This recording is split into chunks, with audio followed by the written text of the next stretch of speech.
Hi, Allison. How are you, hun? Listen, do you mind if I use your parking spot for a while? It'll only be a week, okay? Thank you. Wait, what? What for? Don't you think this is all a little too sudden? Is everything okay? Why do you need to use it for a week? Normally, my family's car is parked there, and we use it every day. So I don't think I'll be able to help you. Sorry. Huh? You're joking, right? You can't help me? But you're rich, aren't you? You live in that penthouse apartment uptown after all. So why can't you just let me use your parking spot? Jeez.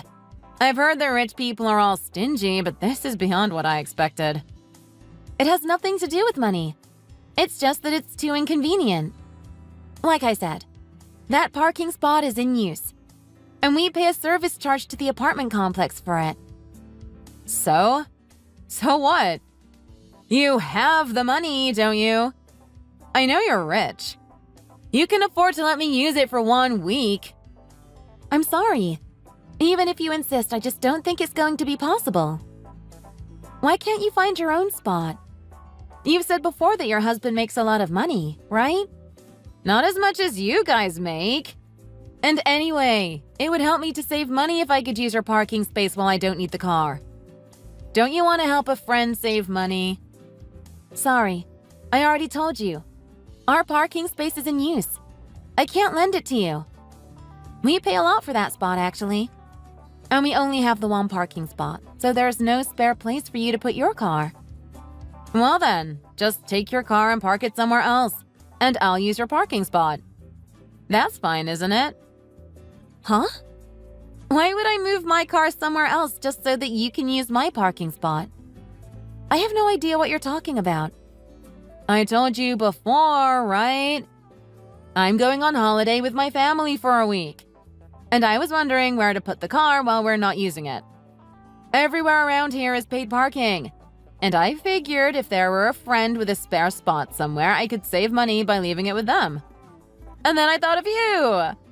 So you'll let me use it, right? No! Like I said, it's not a spare spot. We're using it every day.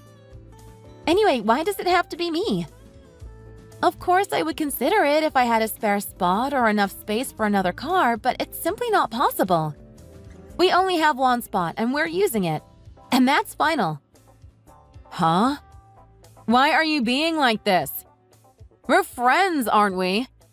And you live in such a nice place. Just help me out. Are you telling me to pay the expensive parking fees around here myself? I'm not telling you what to spend your money on. But if it's necessary for you to leave your car somewhere and you don't have anyone to lend it to, then I don't think it's unreasonable for you to pay for your own parking. Sorry, but I really can't help you. You're joking, right? You're a lot more selfish of a person than I thought, you know? Huh? What do you mean? Surely I haven't done anything unusual by turning you down here. I don't understand why you're so offended. You're so full of yourself. Just because you live in a penthouse apartment. You always come to pick up your child from school driving a black Mercedes-Benz, too. And when I asked about what kind of place you live in, you stuck your nose in the air and said, "Oh, I live in a penthouse apartment downtown." I never stuck my nose in the air. Please don't exaggerate. And you even went out of your way to show the house off to me the other day, calling me over under the pretext that we're members of the same support group, so you should come and see my house. What? That's not what happened at all. You said you wanted to see the house and insisted on coming over, so I obliged. I definitely wasn't trying to show the place off. I even turned you down multiple times, but in the end, you practically invited yourself over. Well, you know, you're always driving that fancy car. Not to mention swanning around in your nice clothes. Can you really blame me for being a little curious about what kind of place you live in? Is that right? I can't say I really understand where you're coming from. As for my clothes, they just look nice because I always make sure to iron them. It's not like I'm wearing anything particularly expensive. I'm really not trying to show off. I promise. Of course you are. Don't pretend to be modest. Everyone said they envied you, with your expensive clothes and your fancy car. You just love being the center of attention, don't you? I'm sorry. It's not my intention. Really. Honestly, you're such a fraud. Flaunting your wealth everywhere you go and then not even letting me use one measly parking spot. I am so disappointed in you. I don't see how the two things are related, to be honest. Fine then. If you're going to be so stingy, then I just won't bother asking you for anything anymore, okay? Please don't put it like that. I have no idea what I've done to anger you so much. But please don't ask to use my parking spot anymore.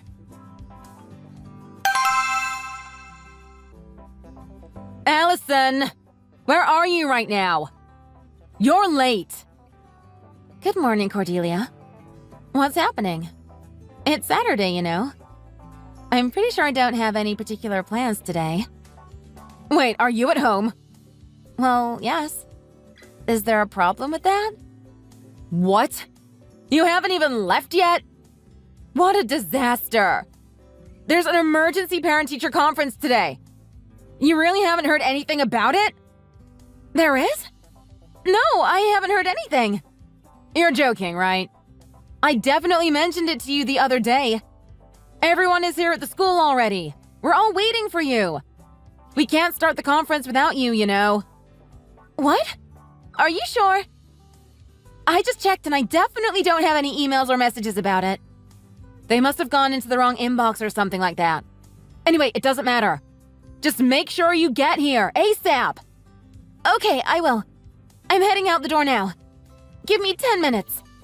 Come as quickly as you can. We're all waiting.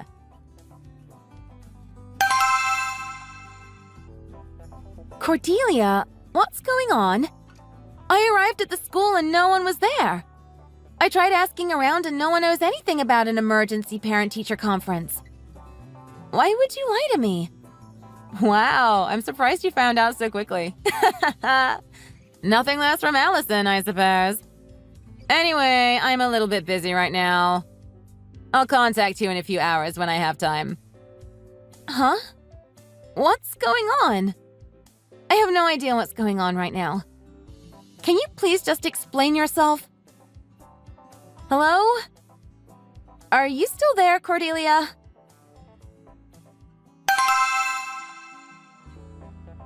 Hi, Allison. Sorry for keeping you waiting. Anyway, what did you want to talk to me about? You said you'd message me in a few hours, but it's been almost half a day, you know. Oh, yes, about that. No big deal. I just wanted to use your parking spot for a bit. But I needed to get your car out of the way first. Huh? So you lied to me to get me to take the car out of the parking space? Are you serious? Yes, exactly. You catch on quick, huh? As I told you before, I'm going on holiday with my husband, so I want to borrow your parking spot for a bit. I'll be back in a week, so just leave it for the time being. You'll need to find somewhere else to put your car. The fine for illegal parking is $2,000 a day, you know? Huh? What are you talking about? You didn't park your car in my spot. You parked it in someone else's. What do you mean? Of course I didn't. I would never make such a silly mistake. I even double-checked the number. Well, you must have made some kind of mistake because when I came home from the school, my parking space was open. Wait, what? Does it matter where you park? Of course it does. All of the parking spots are strictly designated. Did you read the sign next to the parking lot? Sign? What sign? I didn't see any sign. Well, just to let you know, it says the fine for illegal parking is $2,000 a day. You're joking, right? I didn't see that written anywhere. I thought that I'd parked in your spot after all. I wasn't looking around. I guess not. But I was able to put the car back in my parking spot without a problem when I got home. Seriously? No way. Well, then you need to do something about this situation. This is your fault for using such a complicated parking lot. All of it was explained to me when I moved in. And I also pay for my parking spot on time every month. So none of this is my fault. I'm just a bystander to this whole thing. Everyone who lives in the apartment complex knows how to use the parking lot, and there's never any problem. So why is it my fault that you couldn't understand it? But I told you I wanted to use your parking lot. You should have explained the rules to me. I refused, didn't I? So why would I have explained the rules to you if I didn't want you to use it? Well, that might be true, but you're still the one in the wrong here. I can't follow your line of logic at all. You're not making any sense. By the way, the owner of that parking spot is pretty infamous around here. I'm a little worried for you. Infamous? In what way? Well, I see him around sometimes when I go to get my car. He's a skinhead and covered in tattoos. People in the apartment who live across from him often see suspicious people coming and going from his door all day. We think he might be involved in something shady. You're joking, right? I don't want to be involved with someone like that. I could end up being targeted or something. You catch on pretty quick, huh? Honestly, he doesn't really seem like a bad person.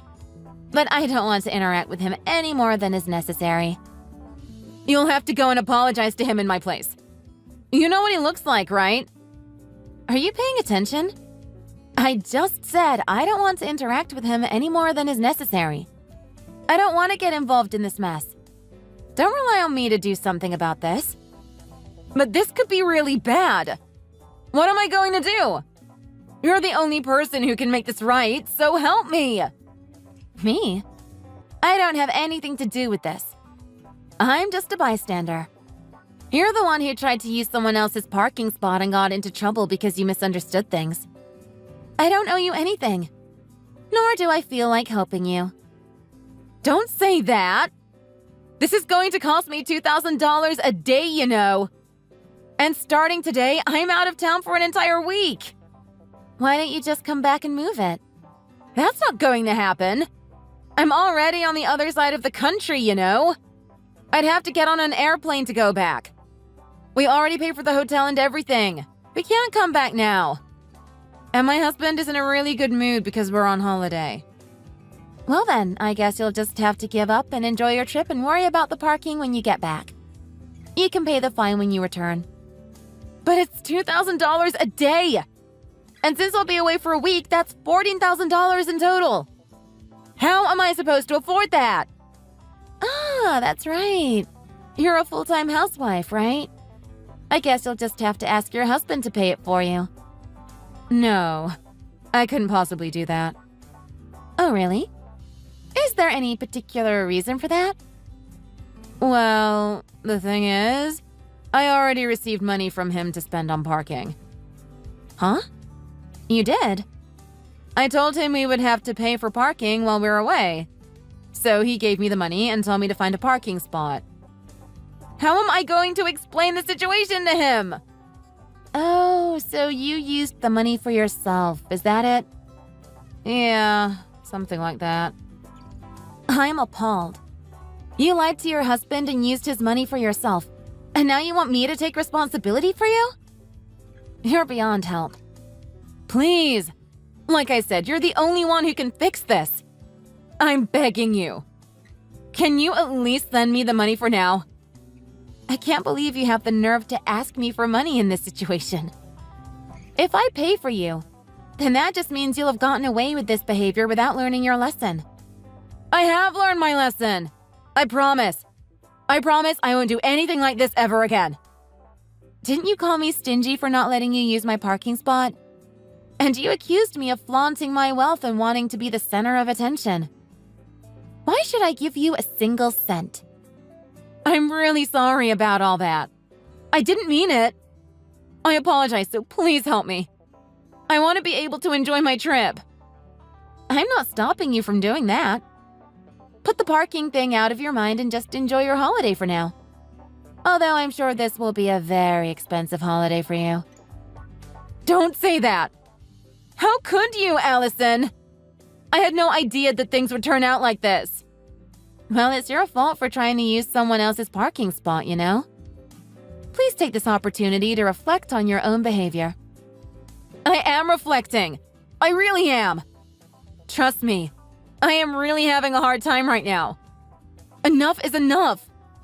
Don't leave me like this any longer. Help me. By the way, the owner is furious about this whole thing. You mean he already knows about it? That's right. He found out right away. The reason his parking spot was open was because he was away somewhere, you know? And then when he got back, another car was parked in his spot. Apparently, this has all been quite a nuisance for him to deal with. You went and told him? I didn't tell him anything. I just went home and parked my car as always. Then how do you know he's angry? I had my husband call him and give him the details about what's going on. You did? Once he explained to the owner, he lost it completely. We gave him your phone number too, just so you know. Huh? Why are you on his side? You should have just told him it was a misunderstanding or something. I just let him know that I wasn't involved. That's all. You'll have to sort it out and apologize to him after you get back. And how am I supposed to do that? Don't be like this. Help me out. Come to think of it, my husband has been glaring at me for a while now. Did you say something to him?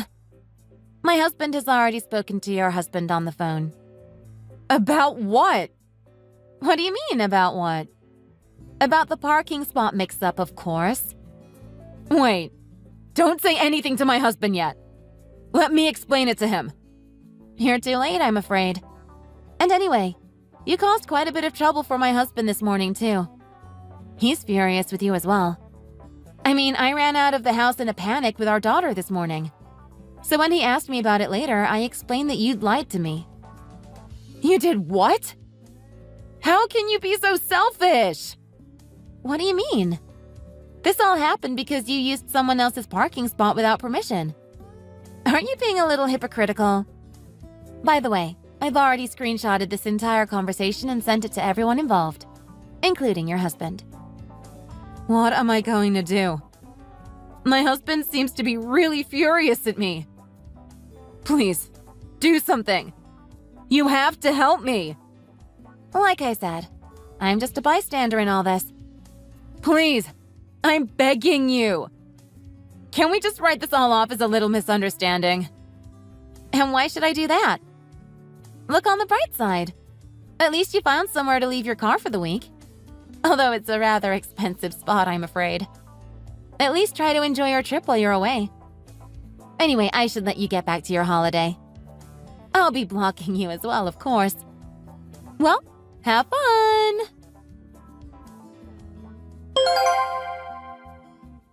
After that, Cordelia's husband was red in the face with rage, and they had a blazing argument.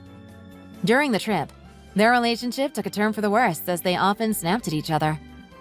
Once they returned home, they had to face Allison's scary skinhead neighbor and apologize to him. He told them to pay a nuisance fee of $10,000. As you can imagine, Cordelia turned pale when she heard this. In her rush to get the car out, Cordelia damaged the gate and was charged another $40,000 on top of that. The amount might seem to be absurd, but they lacked the money to hire a lawyer. After finding out that she had deceived him to get money for parking, Cordelia's husband said he couldn't trust her anymore and filed for a divorce. He also told her to pay her debts off herself and threw her out of the house. Cordelia started working a part-time job in order to pay her debts, but being unaccustomed to working a job, she didn't have very much success and was quickly fired. Allison, on the other hand, received a few $1,000s from Cordelia's law-abiding husband as compensation for the nuisance. He ended up taking her entire family out to dinner at an expensive restaurant, although it seems that the money he gave them came from Cordelia. Cordelia now has a massive debt as a result of her self-serving behavior and envy of others. But it's all her own fault, after all.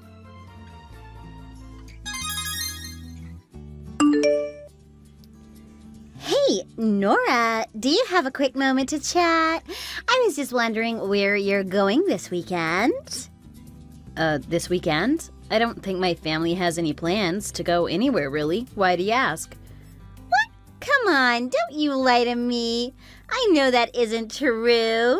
You and your family are always taking cool trips on the weekend. Everyone knows that. You should take us along sometime. What? Usually we just end up going to the mall. I don't really know what trips you're talking about. Sorry. Oh, the mall sounds fun. You should take me and my family next time you go. You want to come with us to the mall? Yeah, we can all get lunch together too. It'll be fun. So what time are you going to come and pick us up? Well, the mall is only like 5 minutes drive from where we live, and it's 20 minutes drive to your house, so it isn't exactly the most convenient thing to go and pick you up just for a trip to the mall. No, it's fine. Don't worry about it. My husband doesn't really like driving on the weekends, so it will work out perfectly, actually. If you all come to our place to pick us up, then he won't have to drive, and it'll be a win-win, right? Well, no, I mean, I was trying to say that it isn't really worth driving so far out of the way just to go to the mall that is so close by. What? Come on now. What are you talking about? Don't you think you're being a little mean right now, Nora? Mean? I'm sorry, I don't understand how I am being mean. You should be nice to everyone. You don't see how you're being selfish right now? I mean, I'm your husband's little sister. We're sisters-in-laws. You should try doing nicer things for me when I ask.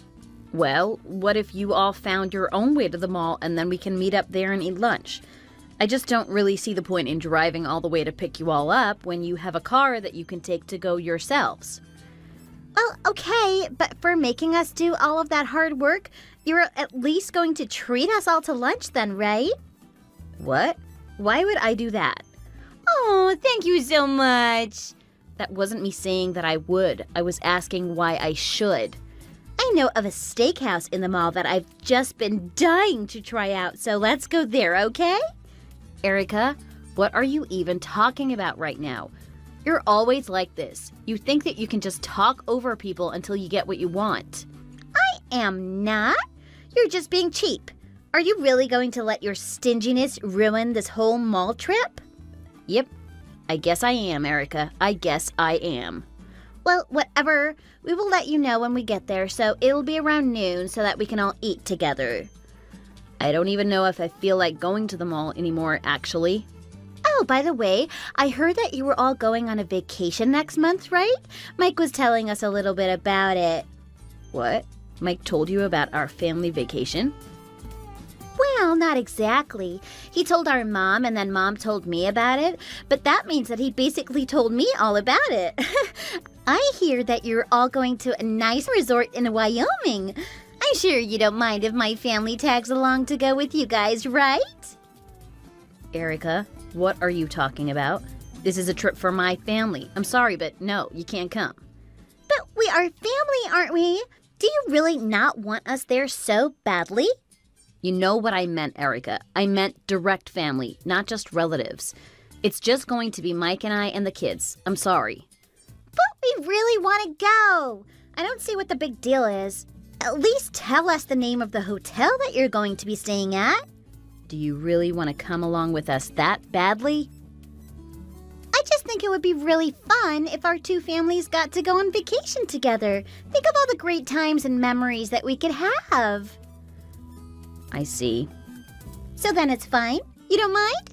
Make sure and reserve a room for us at the same place you will all be staying at, okay?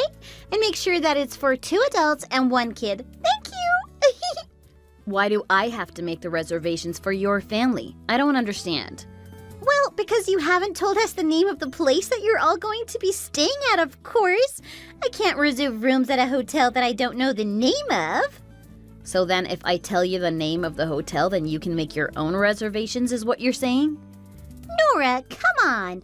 Why do you always have to be like this? You should be more excited about this. We're all going to enjoy some beautiful nature together. Won't that be nice? Well, we're going to stay 3 days and 2 nights at a pretty nice place. It isn't exactly cheap. Are you sure you still want to tag along? Yeah, of course I am. Why wouldn't I be? I mean, do you think you might want to look into the price at all and make sure you can go? I don't mean to be rude, but it's just, Well, you always seem to be short on money. I just am not sure if you'll be able to afford a place like this. What are you talking about? There is nothing to worry about since you're going to be paying for everything. Excuse me? And just what is that supposed to mean? That I'm just so thankful that you agreed to pay for us. It's so sweet of you. Erica, what are you even talking about right now? I mean, you said so yourself, right? My family definitely doesn't have the kind of money to be able to afford a trip like this. So you and Mike are going to be paying for us to come along with you. Sorry, so not only do you force your way into my family vacation, but you expect me to pay for all of you too? Well, when you put it like that, it sounds horrible. Besides, you said you would pay. Don't you remember? I know that it isn't like you can't afford it. I never once said that I would pay for you. What are you talking about? You always try and do this. You always try and trick people into paying for whatever you want to do. Well, I'm putting my foot down and saying no. But you can't do that. I already told Adam that we would be going on this trip. What? Why would you even do that? We barely even talked about this at all. Why would you say that to him? Well, because now you can't tell me no. It'll break his heart. So just send me the name of the hotel. I'll make the reservations and you can pay me back for it in person when we meet there. Thanks again, Nora. You're the best. I am not going to be paying for you. I'm serious. Do not do this if you think that you're going to be paid back. Oh, also, one more thing. It would be such a waste to take 2 cars to go there, so we're all going to go in your car, okay? Make sure you pick us up on the way out of the city. Okay, thanks! Are you even reading the messages that I'm sending you? We're so looking forward to this. It's going to be a blast. See you there!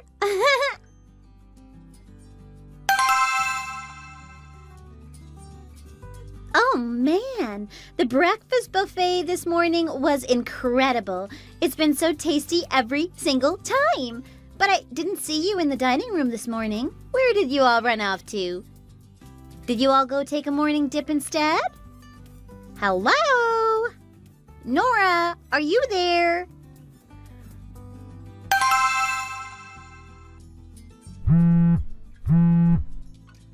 What is it, Erica? What do you want? Don't you, what is it, me? Where did you all go? Tell me now. We are trying to check out and the front desk person is telling us that our bill still hasn't been paid. Where are we? Well, my family and I are all back home already. Wait, what? What do you mean by that? I mean, we checked out this morning and we got back home maybe an hour or 2 ago. Nora, what are you talking about? What about us? What about you? Well, we all came together in your car, so if you all just went home without us, then how are we supposed to get home? What are we supposed to do? What are you talking about? You're an adult. You should be able to figure this out. I mean, you can't expect people to do everything for you all the time. What is that supposed to mean? What I just said, Erica. You are an adult, so find your own way home. You have a phone, so use the map and find a route back.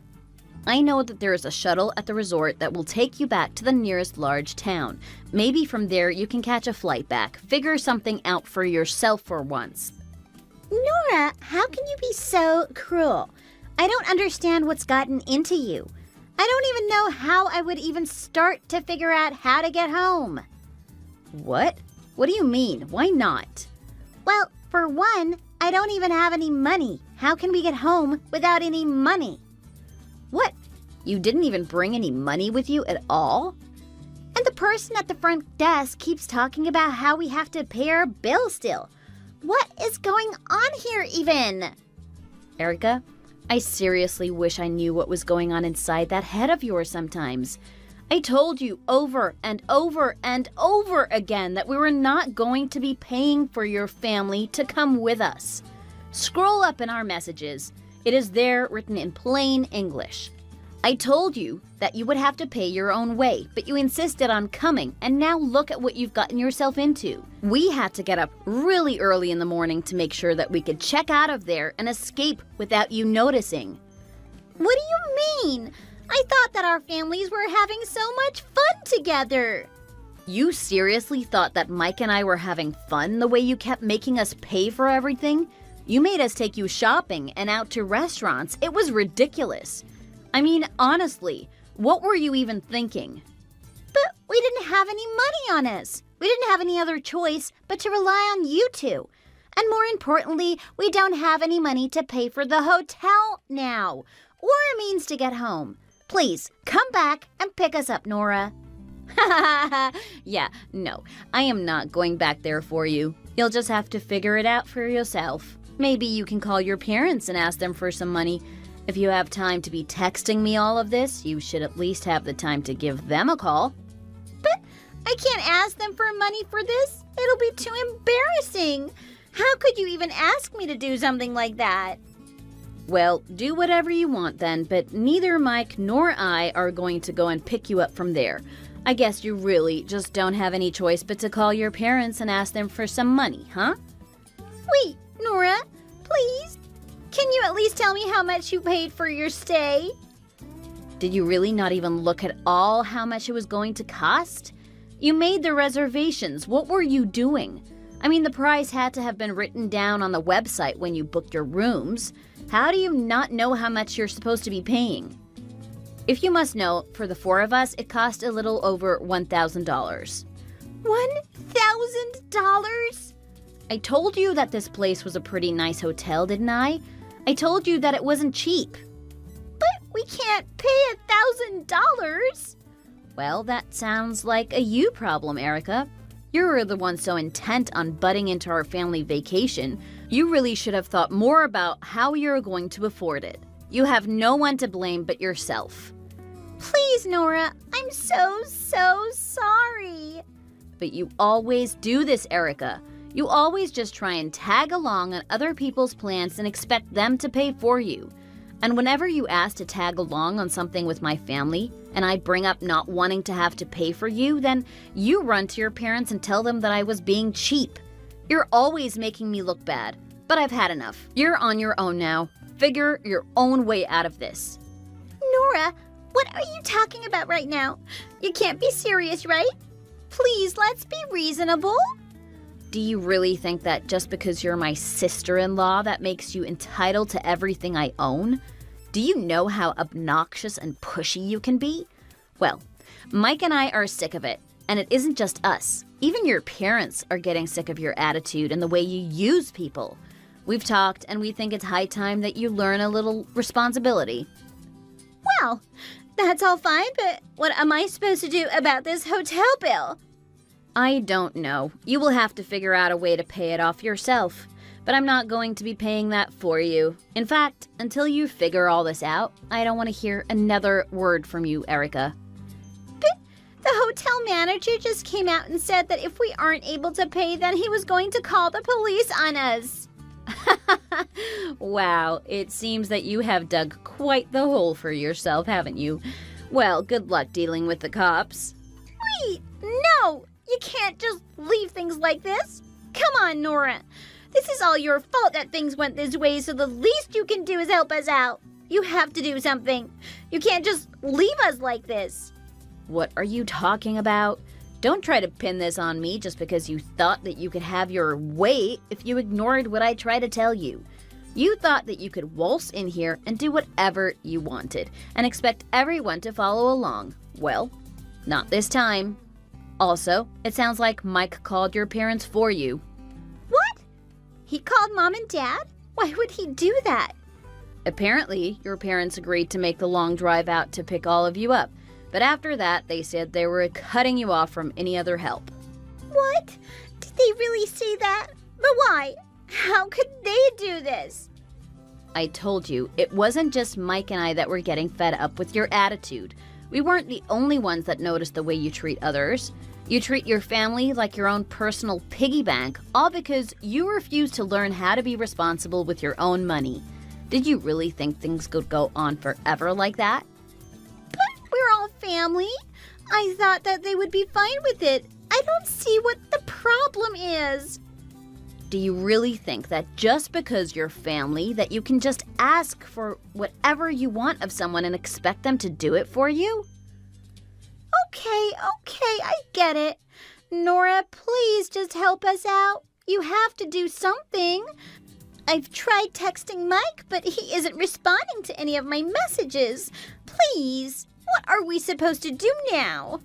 Why do you keep asking me as if I'm going to have an answer? I'm not going to help you with any of this. I've already told you. As for Mike, he said that he's blocked you.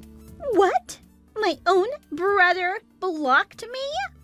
Well, I really don't know what else you could expect after all the trouble you've caused us over the years. But this is too much. How can you all be so cruel to me in a time like this? Are you really all willing to let me get arrested just for this? Are you all really so ready to just abandon me? Erica, if you don't want to get arrested, then you'll have to beg your parents to pay the hotel what you owe and apologize for what you've done. But that will be so embarrassing. I can't do something like that. I would just die of shame. Well, enjoy the police station then. Please. I need to get out of here. You have to help me get out of here. Please, I couldn't stand it if my parents had to bail me out like this. Help me, please. Wow, trying to run away from the hotel because you can't pay your bill? That really is what a criminal would do. Anyways, I'm getting tired of this. I think I'll leave you blocked for a while. Good luck with the cops and your parents. In the end, Erica and her family were unable to pay their outstanding bill at the resort. Erica panicked and tried to run out the front door of the hotel, but she did so as soon as the police were showing up, and they made sure she stayed put. After that, her parents finally arrived to bail her out. Without a job, however, Erica had no choice but to find some part-time jobs so that she could start paying back her parents. Now her family barely ekes by every month just to afford the essentials. My husband knew that Erica would take forever to pay back their parents, and so he paid them the rest of her outstanding amount. Even after that, they still refused to give Erica any more financial help. Left with no one to blame but herself, I only hope that she learns her lesson and changed for the better in the future. Thank you for watching. If you like this video, please give it a thumbs up and don't forget to subscribe to see more content like this. Hi, Michael. How's everything going with the wedding planning? Oh, hey. Yeah, it's moving along, I guess. I had no idea how much work it would be, though. We have to decide literally every little aspect of the wedding. Like, who honestly cares what color the flowers are on the groom's side of the seating? No one is even going to notice. Weddings are tough for sure. Planning mine was no easy task either. I know it's a lot of work, but at least it's for something that will be memorable. The wedding planners are asking you that because there are people who are super meticulous about how they want their wedding to be. Think about it. This is a once-in-a-lifetime event. Well, hopefully at least. Some people have been dreaming about their wedding since they were little, and they do care about little things like that. And those people are psychopaths. Don't you think the opposite is true too? That there are people who are more concerned with the person they're marrying and don't care at all about the wedding itself? Yeah, I guess that's true too. I'm gonna go out on a limb and say you're one of those people. Of course I am. I don't give a damn about what shape the soup spoon is. I just want to get this wedding over with and get on with my life. Oh, well, I guess that's one way to put it. How is Hannah doing with everything, though? Has she picked out a dress yet? Yeah, and what an ordeal that was. She went to like 10 different places, and every dress she tried on had something she didn't like about it. One was too long, one was too sparkly, another was too white, which I didn't even know could be possible for a wedding dress. Finally, by some miracle of God, she found one she liked, though. That reminds me, she's going to start looking for salons to style her hair for the wedding. She doesn't really know how she wants to do her hair at the moment. She wanted me to ask you if you could send pictures of how you did your hair at your wedding as a reference. She couldn't really remember how it looked.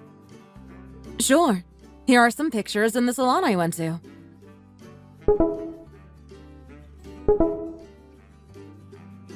This place was great. Super friendly, and they had great suggestions based on how long my hair was and stuff like that. Thanks. That's just one more pain I can finally check off the list. Man, you seem pretty stressed about this whole thing. Try and enjoy it. Planning the wedding is just as memorable as the wedding itself. Plus, the more work that goes into planning it, the more satisfying it will be once the day comes. Yeah, I'm not really in that frame of thought right now. All I feel is stress and frustration. Plus, there's no guarantee it will go well. Who knows? We could go through all this work and then some drunk uncle does a body slam through the table with the wedding cake. I literally just saw a video on Instagram of the bride's dress catching on fire right before the wedding starts. You can't predict stuff like that. Sure, but those sound like freak incidents that are probably not going to happen. There's statistically a better chance of the wedding going perfectly fine. We'll see. Fingers crossed, but I'm not hoping for much. How about thinking about it like this? Even if you're not too optimistic about it, Hannah is so excited for her big day. Try to be excited for her. I know she's been waiting to get married for so long. Yeah, I guess. Wait a second. Now that I think about it, didn't something happen at your wedding? Like someone lost the rings or something? Oh, that was just a super small thing and it got resolved before the wedding started. For some reason, we couldn't find the rings anywhere. We had the cases, but they weren't inside. I guess we forgot that we signed up for some polishing service thing right before the wedding. The wedding venue had someone come in and clean the rings up to make sure they were nice and shiny. See? That's what I'm talking about. You can't plan for the unexpected. That's why I think all this work going into it is pointless. The more you plan, the more could potentially go wrong. I don't think my example is a good one to go off, though. It was just because we were too busy to remember that we were the ones who asked for that service. Aside from that, everything went really smooth. Is there something else that's maybe bothering you? It's totally normal to feel stressed before getting married. It's a huge life step. What are you getting at? Do you think I don't want to get married or something? No, I'm not necessarily saying that. I'm just saying that sometimes people are just feeling nervous about getting married, so they displace their emotions into something else. It sounds like maybe you could be doing that with not wanting to prepare for the wedding. Yeah, well, who knows. For now, all I'm saying is that planning this wedding is giving me a headache and I just want it to be over with. Maybe I'll just fake being sick or something so I don't have to do any more work. I really don't think that's a smart thing to do. Don't you feel bad leaving all the work to Hannah? I think she enjoys it, so it's not work to her. She has a specific image of how things should be, and I'm just letting her get her way. If anything, she should be thanking me. Even so, you should try and at least see what you can help her with. It can be exhausting to have to do everything by yourself. Maybe I can text her and see if there's anything I can do. I wouldn't mind helping her out. No, don't do that. It'll make it seem like I told you I didn't want to do anything. But you just did. Yes, but I don't want her to know that. Just forget I said anything. I'm just probably stressed or something and I'm not realizing it. Isn't that normal for people right before they get married? It's like the biggest life-changing event you can go through. Okay, I understand what you're saying. If you need someone to let off some steam to, you can always talk to me. Maybe that would be better than talking to my sister. The last thing you want to do is get into a fight before you get married. Nah, I think I'll do what I always do and just bottle up my feelings and pack them down deep into my subconscious. That sounds really unhealthy. Well, the offer still stands. Let me know if you ever need anything.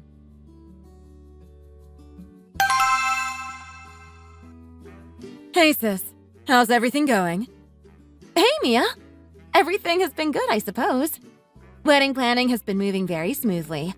I picked out a dress a little while ago, and we've been having regular meetings with the wedding planner. As it stands, we are actually ahead of schedule, which is a relief because it sure is a lot of work. That's great. Michael texted me earlier asking for some advice about your hair. I sent him the pictures you asked for in the salon I went to. Oh yeah, thank you! I totally forgot about that. I've been so busy with other things, I've outsourced some of the work to him. Yeah, he was telling me about it. It sounds like a lot of work to be done and a lot of decisions to be made. He did? What was he saying? You know, just that it's a lot of work to get ready to do everything. Despite that, he's really excited to get married to you. Be honest. What did he really say about it all, though? Well, he said he was just feeling a lot of stress at all the things he has to decide on. He seemed really frustrated. That's what I thought. He's been really stubborn with helping. He said that it was stupid to have to do all this for a wedding. And for some strange reason, he's convinced something is going to go wrong. I keep asking him to help me out with everything, but he's just not interested. Literally, the only thing he's done so far is ask you about the pictures of your hair. Wow. I didn't know he hasn't done anything. Judging by the way he was talking, it sounded like he was burnt out from doing too much. No, it's just the opposite. It's like he doesn't care at all about the wedding. I really hope that's not it.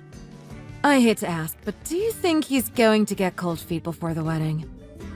Honestly, I don't know. He's been kind of weird, so it's kind of in the back of my mind. Who knows, though? Marriage is a huge step and everyone handles it differently. I can tell he's stressed, so I'm trying not to push him too much. You haven't talked to him about it? I've tried to, but it always seems like it's gonna turn into a fight, so I back off. It's fine, though. I'll just do as much as I can on my own, and hopefully everything goes smoothly. Well, at least let me know if there's anything I can do.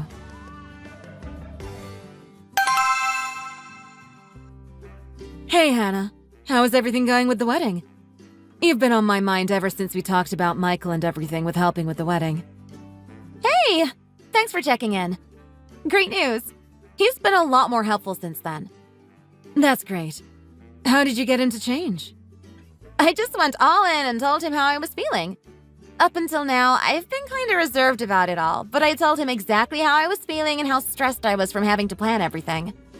At first, he was a little defensive, but he eventually agreed to help out more. Since then, he's been doing so much. I really want to thank you. You were the one who sparked the conversation. I'm really happy to hear that. Don't thank me, though. I was just worried about you. I know from experience how stressful weddings are, so I didn't want you to be stuck doing everything. He's basically doing it all now, so I'm pretty stress-free. Oh, by the way, we're almost done with the wedding invitations. Once we are, I'll bring yours over to you. Great. Looking forward to it.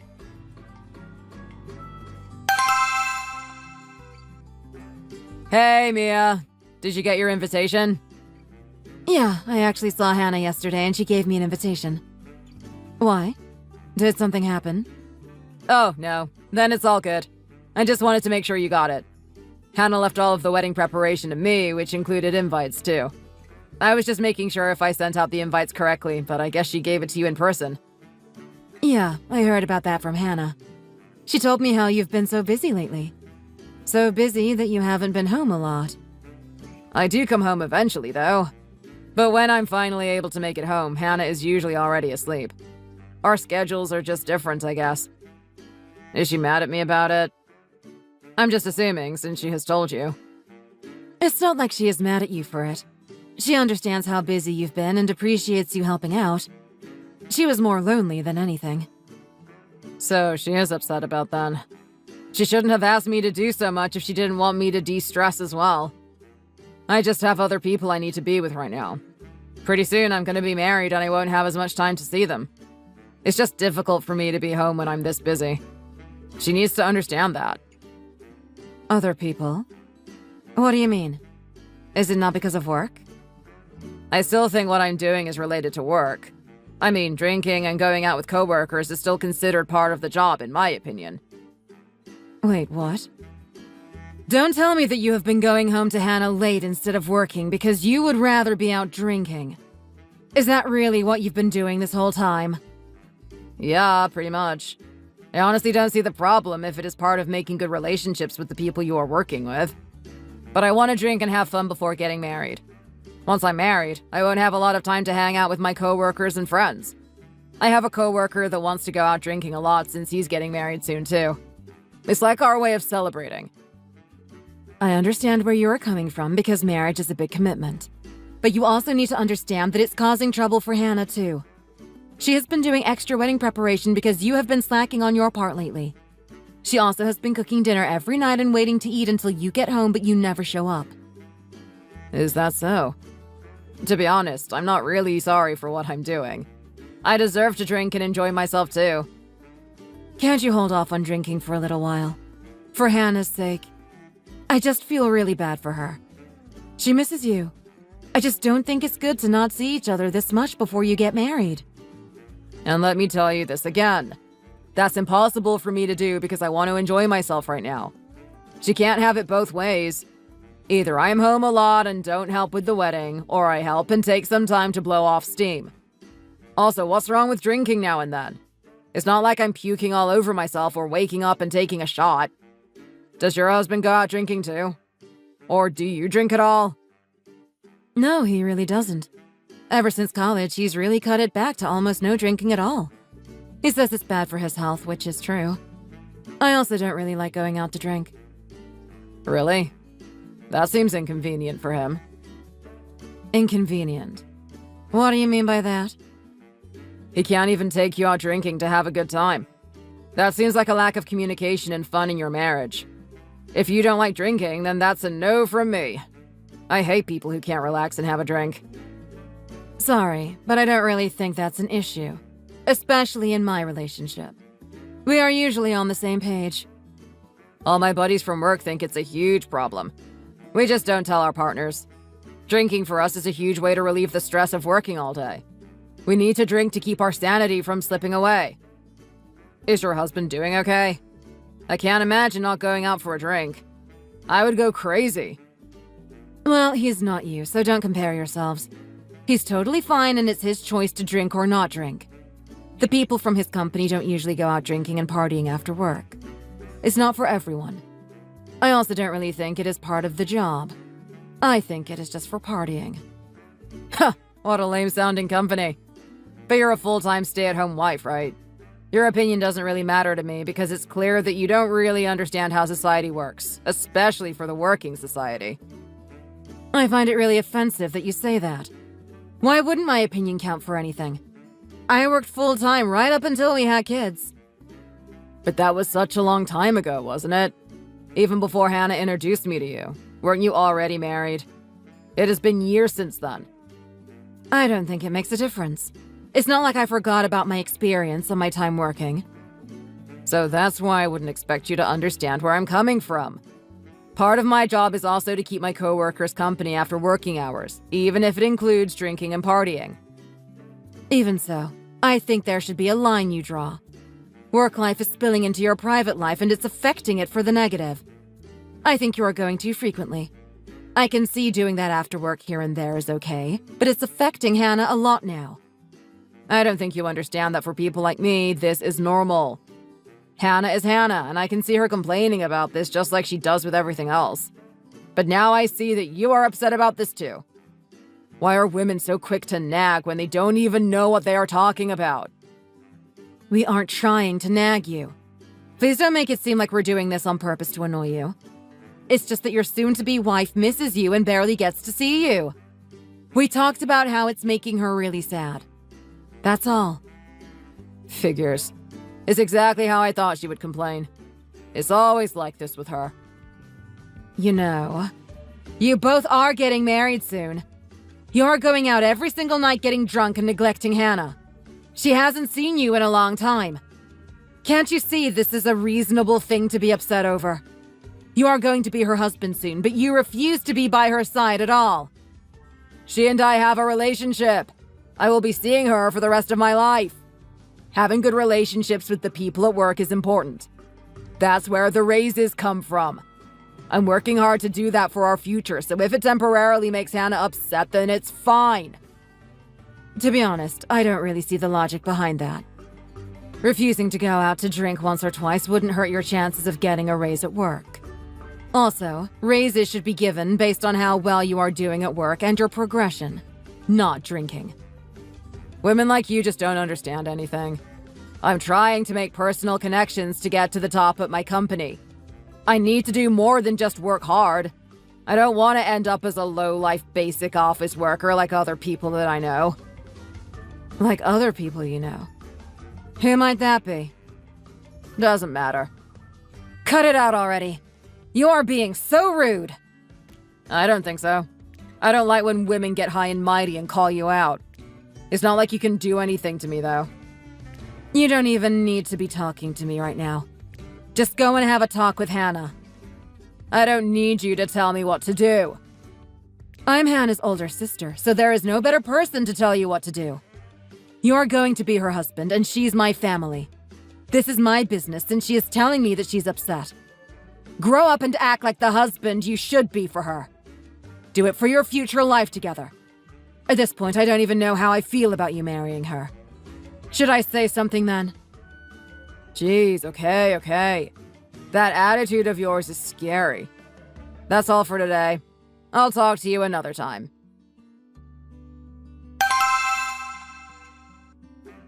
Wow, you actually showed up. I wasn't expecting you to. Huh? What do you mean? What's with your attitude? I just thought you wouldn't come since you were lecturing me the other day. I thought you were angry with me and wouldn't show up. You started saying some concerning things to me. I came for the sake of my sister. Of course I want to see her get married. Our argument has nothing to do with the wedding. I may not completely like you, but I'm here for my sister. Okay then. Well, either way, we all made it to the big day. It was all because you listened to my complaints when it came to Hannah that I was able to pull through and tolerate everything. I am actually grateful for that, in case you're wondering. Is that how you feel about this? It sounds like you don't even want to get married. Aren't you ashamed of speaking poorly about your wife behind her back? Or the fact you insulted me too in the process? Not really. Once Hannah and I are married, you will be hearing more from me. Why are you saying things like that? I really don't like what that's implying. You shouldn't have to talk to me about all the things you dislike about my sister. It's rude. You're going to be her husband, for crying out loud. I will also be speaking quite a lot to Hannah. There's also a lot I have to say about you, especially when messaging each other like this. Oh, really? You are the one who is always contacting me first. You getting involved in our relationship is such a pain, too. It is just so unnecessary. Just listen to what I have to say. I don't need your opinions. I also still have Hannah to deal with. Having a sister-in-law like you is going to make trouble for me. I have 2 women to deal with at the same time. And do you think Hannah will agree with you about me? Of course she will. She has already told me that I will always come first. In our relationship, whatever I say is right, and she knows it. I don't like your way of thinking. I'm seriously baffled by your behavior. I hope you are joking. Go ahead and say whatever you want. I'm starting to feel out of it today thanks to you. Why did you even have to show up? Huh? What the hell is wrong with you? Oh, that's right. Did you bring us a gift? I did. Why? That's great. Just leave it on the table with the other gifts and leave, okay? Excuse me. Why should I have to leave? I'm sure your gift isn't anything special either. It's not like you make any money. Plus, your husband looks like he's the type of guy who's living paycheck to paycheck. But it's your sister's wedding, so I'm sure he tried really hard to find something that doesn't look cheap. Poor guy. How much did you spend on the gift? $10. You know, people usually go all out on expensive wedding gifts. What you're doing is kind of rude. You seriously need to shut the hell up. Do you even realize how rude you're being? I'm getting really upset with you. Of course, I know what I'm saying. Do you think I'm acting like this without realizing it? I'm surprised you even showed up with a gift. I wasn't expecting you to bring one or even afford one. I also didn't reserve any chairs for you at the wedding, so there's not enough room for you and your husband. What? What do you mean there are no seats for us? It's a small celebration, so there's just not any room for more people. We could only have so many seats. I also don't want anyone who looks poor at my wedding, so it's best if you leave anyway. You really want me gone, don't you? I thought I made that clear. Go home! Get out of here! Okay, I get it. I'll leave. I hope you two have a wonderful wedding.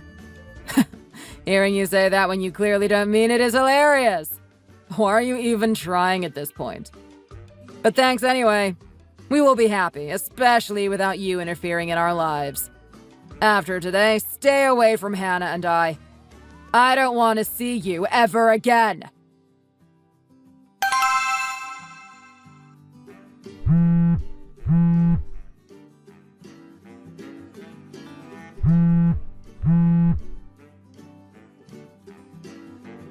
What the hell do you want? I really don't feel like listening to your voice. If you have something to say, just message me. Ugh, why are you so annoying? Why do you always have to have some sort of attitude when speaking to me?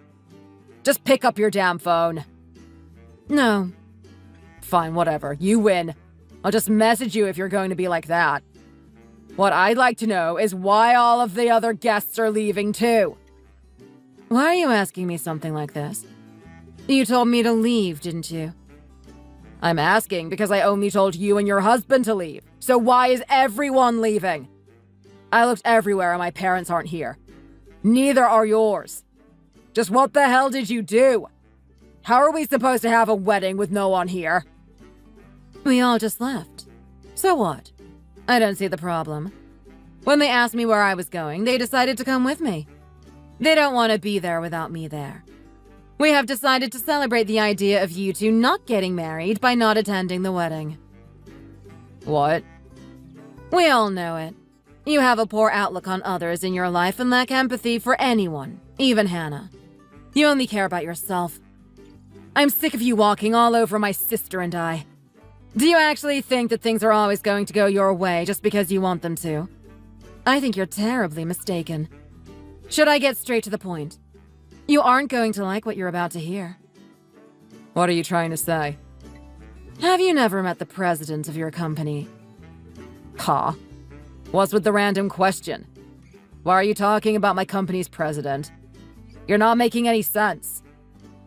Remember my husband, who you think is so poor and must be living paycheck to paycheck? Or how you think we can't afford a good wedding gift for my sister? After all of these drinking parties you go to after work, and how much you claim that is going to help you rise to the top, you still haven't met your company's president. Wait, what? What are you saying? Why do you keep bringing up my company's president? So, I was right then. As I said before, drinking is not part of the job. My husband does not care to partake in those types of things. Only on occasion. Also, you never listened to me about Hannah and kept making her really upset. I got fed up and spoke to your parents instead. Huh? Just what is happening right now? What does any of this have to do with your husband? After all of this tough talk from you, you really have nothing good going for you. Let me just say things aren't looking too good for you right now, both with your job and family. Can you just slow down for a second? Can you explain to me what you're trying to say? You told my parents about me and something about the company president and your husband? Have you not made the connection yet? You're slower than I thought. I can't believe my sister would even marry someone like you. The president of your company was at the wedding as well.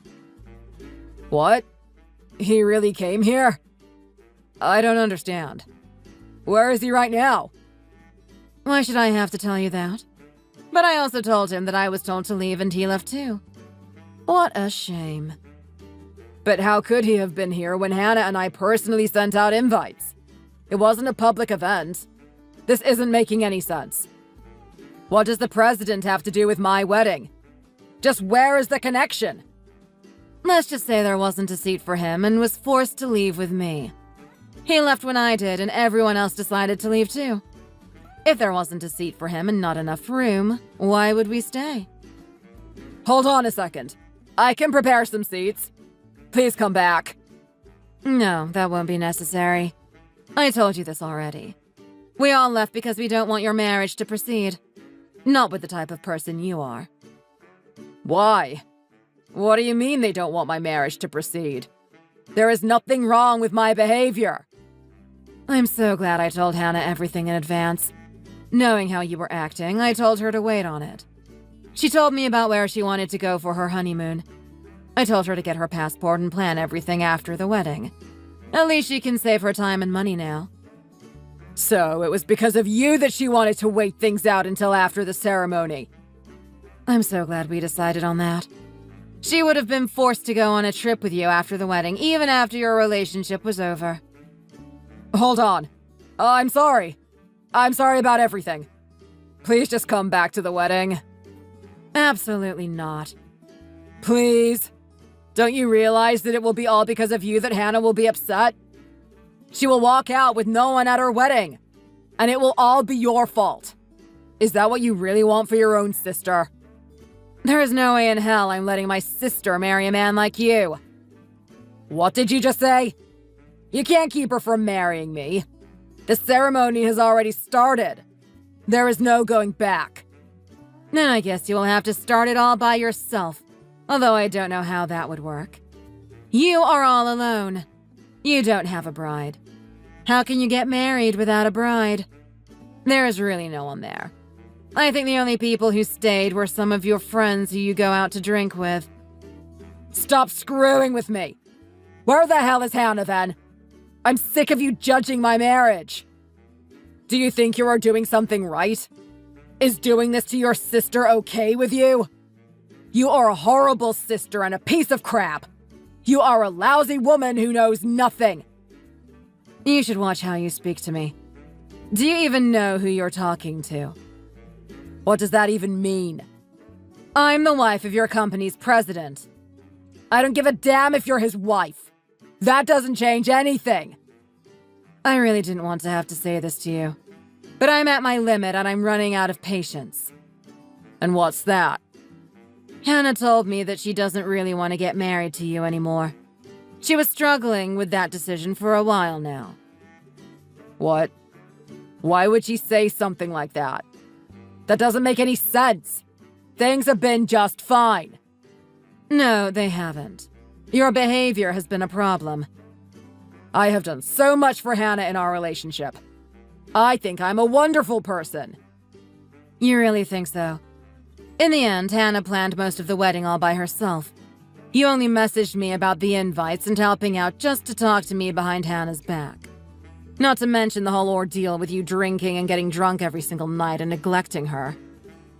And I've told you before the reason for that. I thought I explained myself clearly enough for you to understand, but I guess an unemployed woman is just hopeless. I have to make important connections. It is part of my work. If I don't, then I won't have chances to get promoted.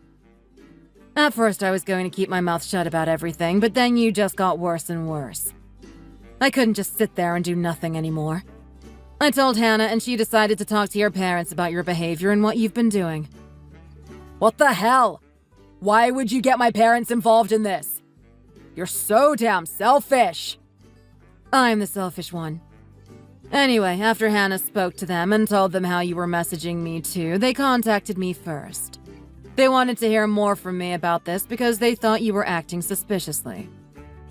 Huh? They agreed with you too? My own parents actually don't trust me. No matter how many times your parents tried to visit you, you were never home. They also noticed that Hannah has been exhausted. Eventually, they came to me for more information. I've been telling them everything. What? Why would it matter if I'm not home? Why do they care so much about that? Don't you see how this is bad on your part? If you were at least home once, you could have talked with all of us. It just shows how much you don't care to be there for Hannah and how much you're gone. It really shouldn't matter. So what if I wasn't there when you guys were? It means nothing. I've put up with a lot from you too. My precious little sister, who is so sweet and deserves the world, was treated like this. She was trying so hard to keep herself together for her wedding when it shouldn't have to be like that. It was hard to watch her suffer because of you. It's not like I meant to do that to her. I was only trying my best at work and making more money. As I said before, you were messing around, not working. When I told everyone I was leaving, your parents especially wanted to leave too. They insisted that we all left together. My parents insisted on that? But why? I just don't understand any of you. It was something that we all talked about in advance. If your behavior didn't change toward me and Hannah, then we would stop the wedding. I knew that the moment you saw me at your wedding, you would say something to me. Your parents and everyone around me were watching the messages you were sending me. What?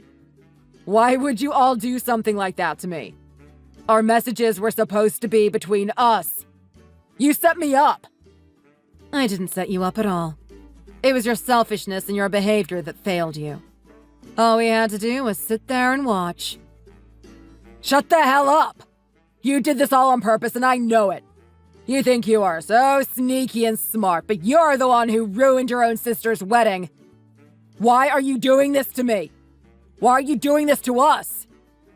Doing what? I'm not quite sure what you mean. We didn't have to do anything. I'm talking about stopping the whole wedding because of something so stupid like this. You just had to ruin everything. No, you ruined everything on your own. Don't project the blame on us when this was all your own doing.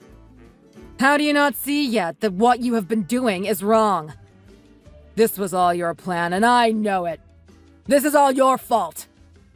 Oh my, how scary. Are you done with that behavior yet? Everyone around me is only getting more and more angry with you. Don't you think it is time to fix that attitude? Huh? I already told you this before. Everyone is watching us chat right now. What do you mean by everyone? Hannah, your parents, and my parents. Oh yeah, there is another important person who is watching this too. The president of your company, aka my husband. What? Your husband? But that's impossible. I feel like I've seen the president of the company before, and it definitely wasn't your husband. There's probably two reasons for that. First of all, I guess he isn't technically the president of your company. He's the head of your parent company. You know, the huge one that owns yours. Also, he was appointed pretty recently. It was probably around 3 months ago. So you just probably didn't hear about it. Or you were too self-centered to realize. Oh my god, I can't believe this. You gotta come back. I'll apologize and everything. I had no idea your husband was such an important person. To me, that sounds like you aren't actually sorry. You're just realizing how big of a hole you've dug yourself and you're trying to save your own skin. But we're going to decline your generous offer of returning to the wedding you just kicked us out of. We have no interest in being there. Well then, will you at least tell your husband I'm sorry for the mix-up? If I had known, I would have never done that. Oh, don't worry. You can tell him yourself. He said he'll be paying you a visit at your office on Monday. OMG, no! Please just come back so I can make this right. Again, we are not coming back there. None of us are. Good luck on Monday, though.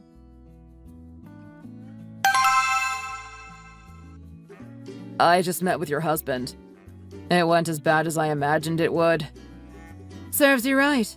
You deserve whatever punishment he gave you. It was a living nightmare. He came into the office and ripped me apart in front of everyone. First, he started off destroying me about how disrespectful I was about what I did at the wedding. Good. You deserved it. But he did it in front of everyone. Don't you think that's a little much? He said that he doesn't want anyone who disrespects other people like that working at his company. So does that mean you got fired?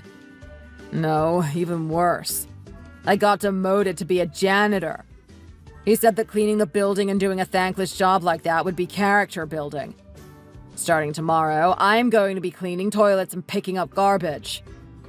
You didn't think to just resign? Of course I thought about that. But he said he knows everyone in this city, so he'd make sure I wouldn't get hired anywhere. He said this is going to be like a probation type thing until I learn how to respect others. Well, at least you didn't lose your job. That would have been rubbing salt in the wound. It's almost just as bad. I used to be high up on the totem pole, and now I'm going to be cleaning out people's garbage cans. Let this whole thing be a lesson to you. You've come off as pretty selfish ever since you complained about having to do stuff for the wedding. Then you barely spent any time with Hannah before the wedding. This is a great chance for you to become humble and start over. I heard from Hannah that she's actually going to give you a second chance. You better kiss the ground she walks on for being so kind to you. I already told her how sorry I was and how I want to turn everything around. Yeah, that's an understatement.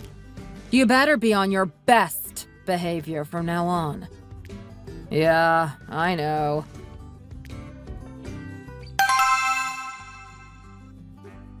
I'm sure you heard from your husband, but I was let go by the company. Actually, he hasn't told me anything. What happened?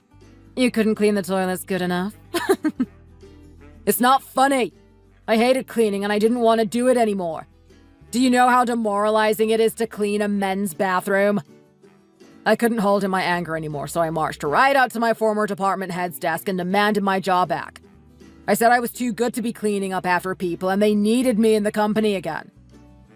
Wow. I can't think of a more obnoxious thing for someone in your position to say. I don't care. I couldn't stand being a janitor for another second. People started purposely leaving garbage everywhere. I'd get finished sweeping up somewhere and people would just come by and drop their garbage. One stupid little intern emptied a full can of soda in the hallway I just finished mopping. That sucks. But I guess your little act of defiance to get them to rehire you didn't work, huh? No. But there's more. Apparently after I got demoted, they started looking into me and my work. They found out I was using company money to go out drinking all those times. How stupid can one person be, honestly? Man, you were bound to have something like this happen to you eventually. Did you think you weren't going to get caught using the company's money? I just thought that's what everyone in the business world did. Everything is backfiring on me. Not to mention Hannah said she's going to leave me. When you say backfiring, I get the impression you think that this is all happening to you, not happening because of you. You do know you only have yourself to blame, right? Everything that's happening to you is a result of your actions. Stop thinking like the world is against you. Yeah, no duh Hannah is leaving you. You were already skating on super thin ice and you totally blew the chance she gave you for redemption. I don't feel bad at all. That's so cruel. My life is over. You should rephrase that too. I ruined my life. If Hannah is finally leaving you, I suppose that means we have no connection anymore, right? So I think this will be the last time we talk to one another. Wait, can't you just talk to your husband? Please convince him to give me another chance. It was a miracle he even gave you one in the first place. It serves me no benefit to try again for you, especially after royally blowing this one. What am I supposed to do now then? I won't be able to find a job anywhere. Who knows? Not my problem though. Good luck with your life.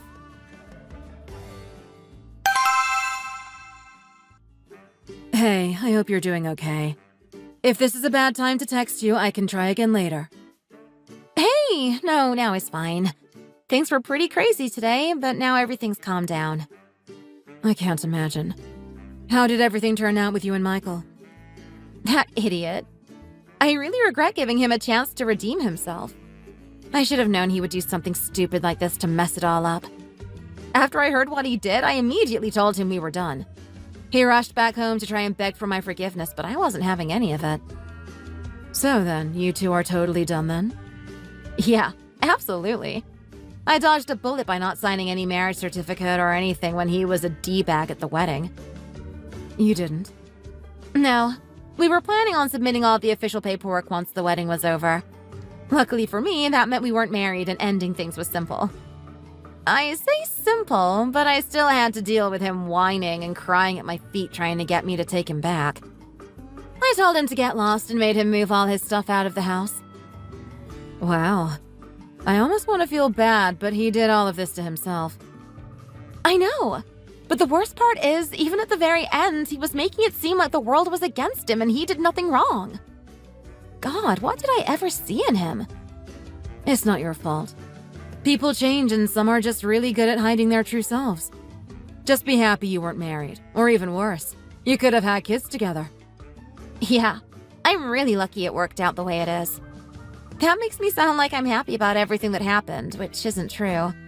I just mean it could have been a lot more difficult to end things. I know what you mean. I don't think anyone would ever be happy with this kind of situation. At least it seems like you're handling everything well, though. Yeah, I'm oddly calm about it all. Maybe because ever since the wedding, I knew in the back of my mind this was most likely not going to work out. It's kind of ironic, isn't it? Michael was the one who kept saying that there was something bound to go wrong at the wedding. He was right. Yeah, you're right. Maybe his next job could be as a psychic.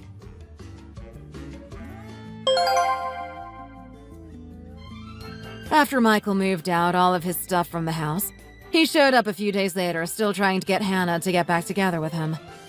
He refused to leave, which resulted in Hannah calling the cops. Michael felt he was doing nothing wrong, so he stayed until they came, which was another stupid decision by him because they arrested him immediately. Hannah put a restraining order on him, so now if he tries the same stunt again, he'll go directly to jail. It's been a few weeks since then, and things have calmed down. I don't think we'll be hearing from Michael again. The last thing I heard about him was that he found a job in the next state over working at a gas station. I never wish misfortune on anyone, so I hope he's able to turn his life around. I'm not betting on it, though. Thanks for watching! If you enjoyed this video, be sure to hit the like button and subscribe to see more content.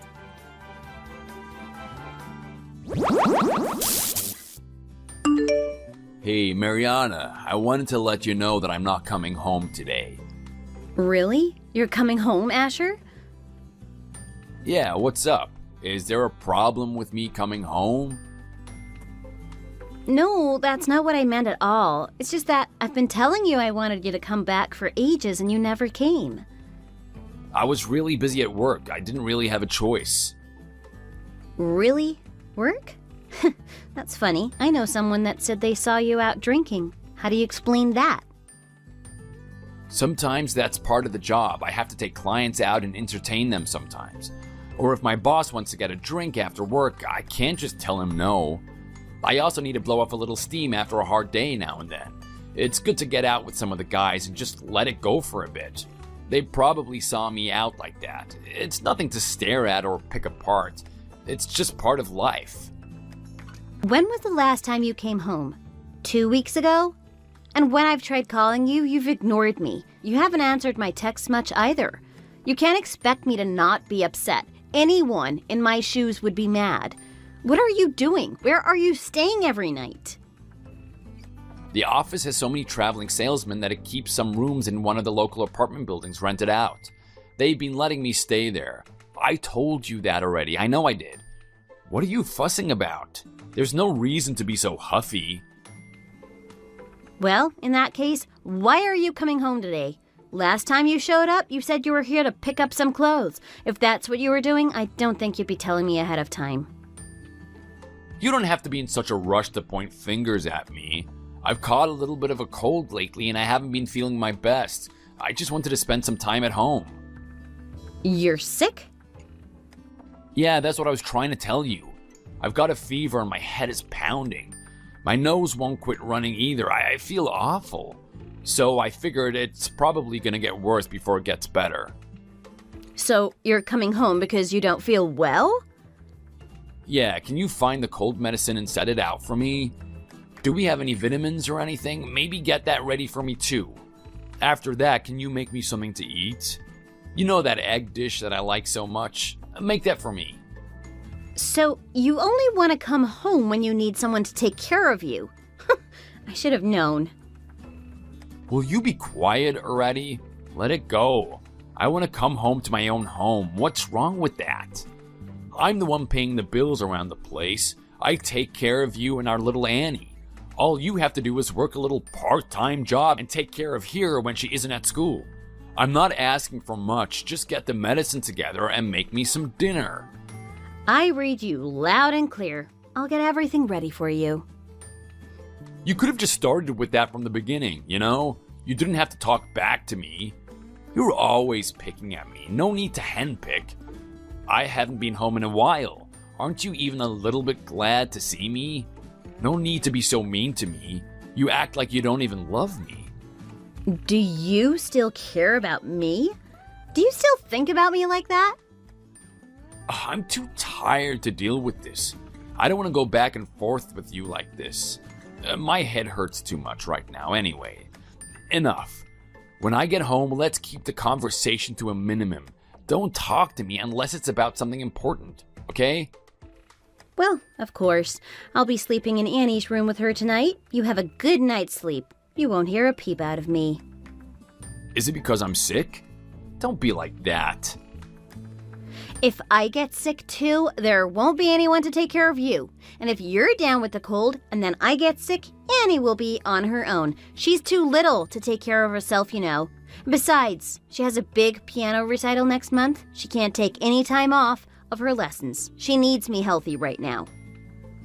I guess you're right. I need you healthy to take care of me too. I understand. Can you go ahead and set the humidifier up in our room then? It'll help me breathe better when I sleep.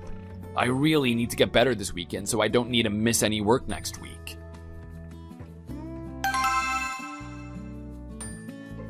Asher, I have a favor to ask you. When you are on your way home today, can you stop to pick up some bottled water and some sports drinks? Also, can you pick up some cooling sheets? You know, the ones that you put on your forehead? Get the little ones made for kids. What? You want me to go get them? Why? Annie and I are both feeling awful. I think we must have caught your cold. You're the only person I know to ask. No, thank you. I just got better. I don't want to catch it again. I am not coming home while the virus is floating around in there. Are you serious? I don't like saying something like this, but I am going to. You're the one who brought this cold into the house. It's your fault we're sick. You came home for me to take care of you, and now that you're better, you're done with us again? Look, I just don't want to get sick again. I am not coming home anytime soon. I'll stay at the office apartments again for a while. Wait just a second. Please. I don't ask you for much often, but just this once, I'm asking you. We went to the doctor's office once already, but neither of us are feeling any better. Annie and I both have a fever that isn't going down at all. I'm not sure, but I think we might need to go to the hospital tonight. If you need to go to the hospital that badly, why don't you call for an ambulance? Why would you say that? If you just came home, you can drive us there. We don't need an ambulance, but we need the car. I know you two depend on me to pay the bills and all that, but you've been living just the two of you for a while now. I think you're used to it by now. Even if I'm not around, you'll be fine. I don't know if we're going to be okay or not. That's why I asked you. Really? Let's think about it for a minute. What do you have in your hand right now? A cell phone, right? Use your brain and use that. If you can contact me this way, you can contact anyone. Use one of those app delivery services. They can bring anything you need to the house. And if you need someone to drive you anywhere in the middle of the night, you can always call a taxi cab. Why do you want to bother me when you can handle all of that on your own? You don't need me. You were here for days while you were sick. I took care of you. I did everything you asked me to do and more. I made you meals. I took you to the doctor. I picked up your medicine from the pharmacy. I did all of that for you. What? So, am I supposed to do it too? I'm the one earning the money for the family. I keep you two fed and housed. Don't you owe it to me to take care of me when I'm sick? It shouldn't matter it might get you sick or not. You owe me. And besides, it's completely different for me to be sick than it is for you two. I have to go to work every single day. I have things to do too, you know. I have a job. I know it's part-time, but it is my job. I take care of the house, I'm raising our daughter, and Annie needs to go to school every day. And next month is her big piano recital. She's been practicing so hard every single day, and now she's too sick to play. That's not the same at all. Right now is a really important time in the office for me. I have a huge project on the line. I can't get sick again right now.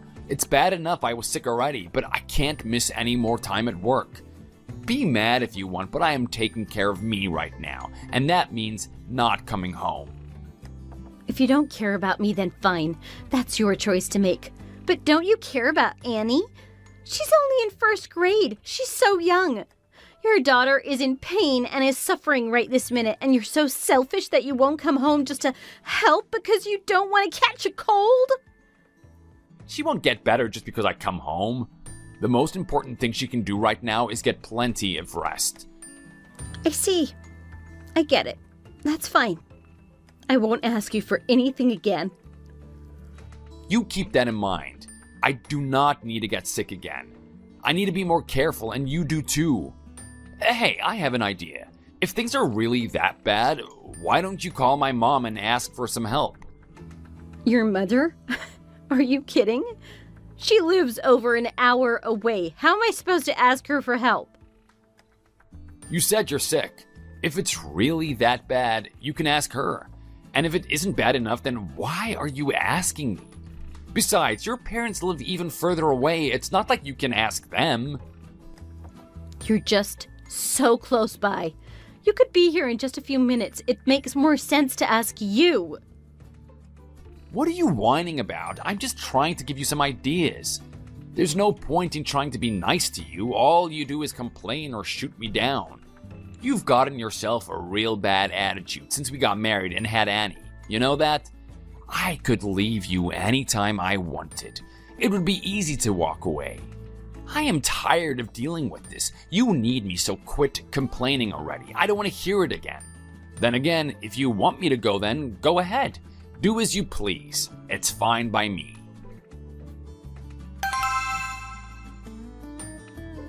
Hey, Mom, do you have a minute? I have something to ask you. What's that? I haven't heard from my wife and daughter in a while. I can't get them on the phone. Do you know what's going on? I even went to the house, but they weren't there. It's Saturday, so Mariana shouldn't be at work either today. You've been ignoring us all for the past week, haven't you? You need to bring a black suit with you and a tie. You need to get yourself to the funeral right this minute. We can talk about this when you get here. What are you talking about? A black suit, a funeral? Oh, what's going on? Did something happen to Annie or Mariana? I know they had a cold, but I didn't think it was anything serious. No, not them. It's your uncle's funeral. Oh, wow. Okay. I didn't know that he had died. He really did a lot for me when I was little. We were close. He also played with me and was so nice to me. And yet the minute you turned 18, you went out the door and never made an effort to keep up with him. Oh, I wish you wouldn't say that. But can I ask, how did he die? He caught a cold and it turned into pneumonia. I know even a cold can be really dangerous for someone as old as he was. It's not just because of his age. Young people die all the time from the exact same thing. You should know Mariana and Annie were in some serious trouble for a while there. Wait, Mariana and Annie? So you do know something. Tell me what you know. Of course I know. I know because I'm the one that took the two of them to the hospital. In the middle of the night, I got a phone call from Annie. The poor thing was crying her eyes out. She was bawling when she asked me, "Please, help Mama." What? I got to them as fast as I could. I took them both to the hospital, and Mariana had to stay in the ICU for days. So that's what happened. Mariana should have called me or texted me. She should have let me know. She did. You're the one who wouldn't answer the phone. I just thought it was one of her usual calls, just to check in and chat. And I've been really busy at work. I couldn't come home lately. I've had too much to do. But I'm glad you were there to help them. Thank you, Mom. To tell you the truth, I'm the one that told Mariana she should call you. I told her that anytime she was in trouble, she could reach out to you. Oh, give me a break. She asked you for help first. She just told me she wanted to come home. And it was just a cold, right? I caught it before they did. I was sick for a few days, but it was never really a big deal when I had it. Everybody is different. A little cold for you can turn into a big illness for someone else. Just look at your uncle. And besides, I heard what happened. You told her you didn't want to come home because you didn't want to catch it again yourself. Your father and I have already talked about it. After the funeral today, You are forbidden from coming in this house. We have no son. You're as dead to me as your uncle. What? Mom, what are you saying? You're disowning me? I'm your only son. What are you and Dad gonna do if you get in trouble? Who are you gonna call if you need something? I think we will be fine. We don't want to bother you. I think we can manage that just fine. Apparently you're not the kind of man that shows up when his family needs him anyway. No son of mine would treat his wife and child the way you treat yours. I must not have a son. And you won't be in our will, either. You aren't getting anything from us. Wait, Mom, come on, give me a break. I was too busy at work to come take care of them. What was I supposed to do? And you didn't even tell me they were sick. Not that sick, anyway. You should have let me know they were in trouble. If I had known that they were going to be in hospital, I would have rushed there. What's the point in having a man like you rushing after them? Let's take your uncle's funeral, for example. If I hadn't heard from you today, I wasn't even going to tell you about it. Why are you taking Mariana's side so fast? You haven't asked me anything. You've only heard her side of the story. You don't know what really happened. After the funeral, we need to talk. I need you to listen to what I have to say. I think if you heard my side of things, you wouldn't be so fast to cut me off. Hey, Mariana. I wanted to let you know that I just got home. Is that so? I'll be by sometime this week to pick up our things. After I've gotten all of our stuff out of the house, I'll leave the key in the mailbox for you. I'll text you when I do so you'll know to get it. Please, just give me a minute. I want to talk things over one more time. Can we meet? We talked about it already. Our last meeting was a few days ago. Your parents were kind enough to be there as well. Don't tell me you want to try to fix things now. It's too late for that. You already agreed to the divorce. I don't want to drag this out any further. I couldn't really say what I wanted to in front of my parents. That was a really important meeting. Your parents were there as witnesses as much as they were support. If you couldn't say what you wanted to say then, I'm afraid that's your problem. I suppose that may be true, but you should know, I broke things off with my mistress yesterday. Wow. So what? What do you mean, so what? Don't you see what I'm trying to tell you?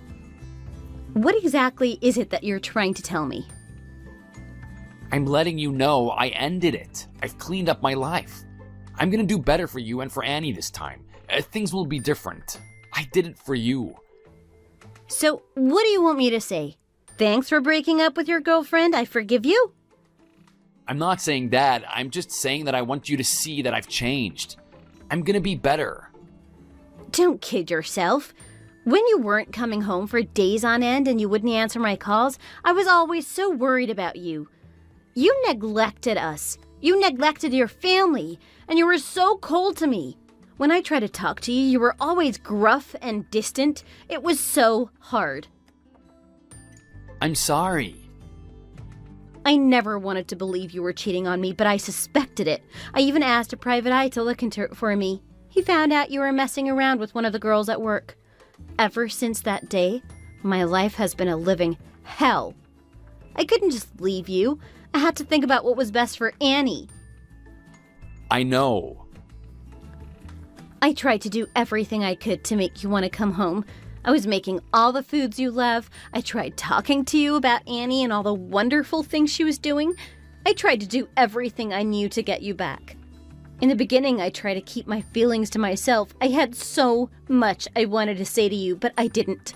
I kept my mouth shut. I never told you how sad or lonely I was, did I? But no matter what I did, you wouldn't come home. I was wrong. I'm really, truly sorry. Don't you think it's a little late to be apologizing to me now?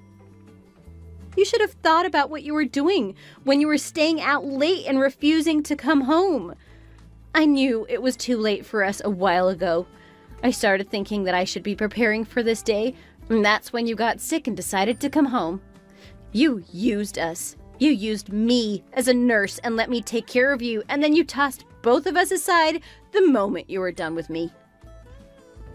I didn't throw you away. Or at least that wasn't what I meant to do. That was never my plan. It doesn't matter what you planned or didn't. That's how it felt. But now that I think about it, you did say it, didn't you? I could leave you anytime I want. Isn't that what you said? You could walk away if you wanted to? The moment you said that is the exact moment I was done. My heart turned to stone, and I knew I couldn't depend on you ever again. That was the moment I knew that we needed to get a divorce. It wasn't how I really felt. If I could take it back, I would. I was just spouting off out of anger. I never really meant it. I would never have guessed. I need to know. Why are you trying to fix things between us? What is your goal here? Let me guess. You aren't happy about being disowned by your parents, are you? That's it. I know it is. You always bragged about how great your parents' house was and how wealthy they are. You thought you'd have a fat inheritance.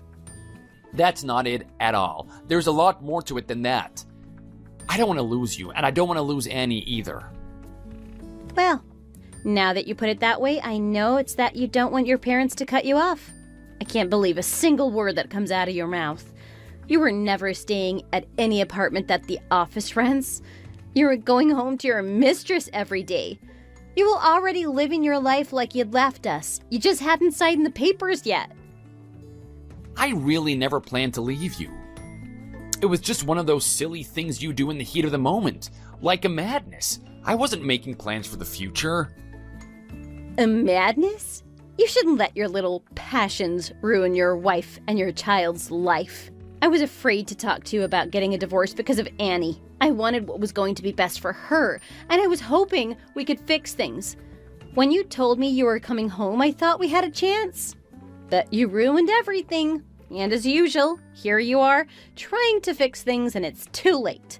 It is always too late with you. Mariana, I'm sorry. I mean it. I finally understand everything now. I get it. You two are the most important things in my life. From now on, I'll treat you right. I won't do anything to hurt you or to make your life hard.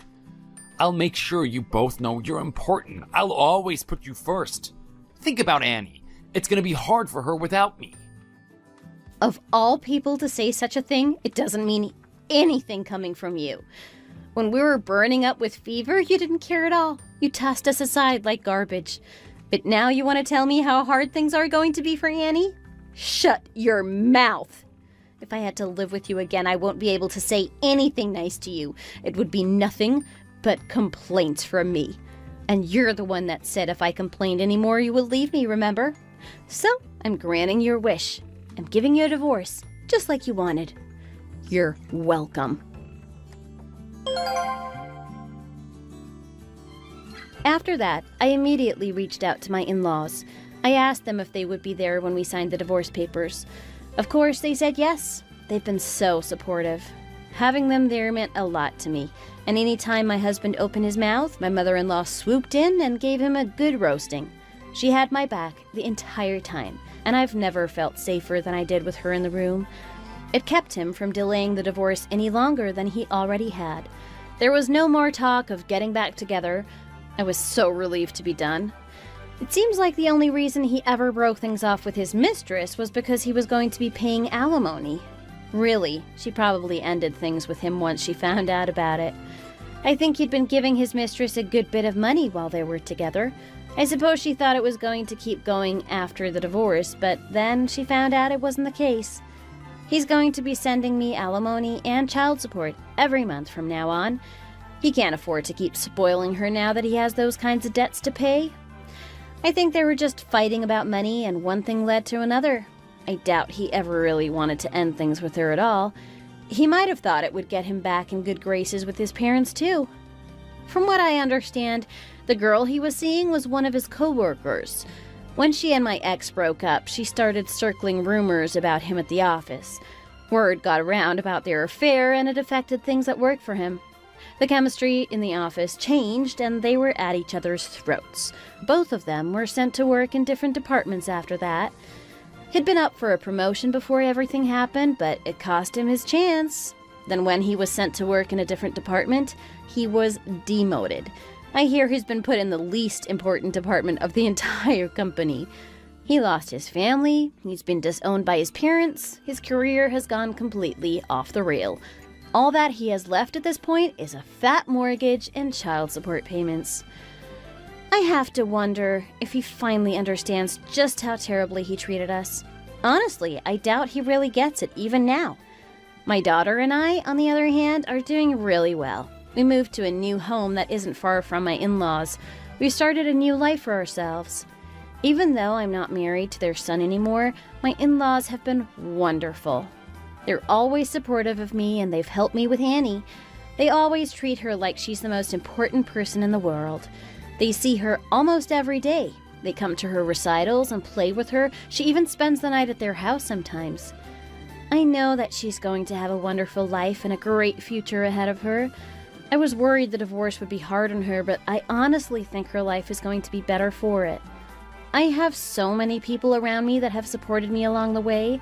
I'm so thankful to all of them. They've truly spoilt me and my daughter. I want to give her a better life than she had before, when her father and I were together. I try to make her house cheerful and to make sure she has a smile on her face every day.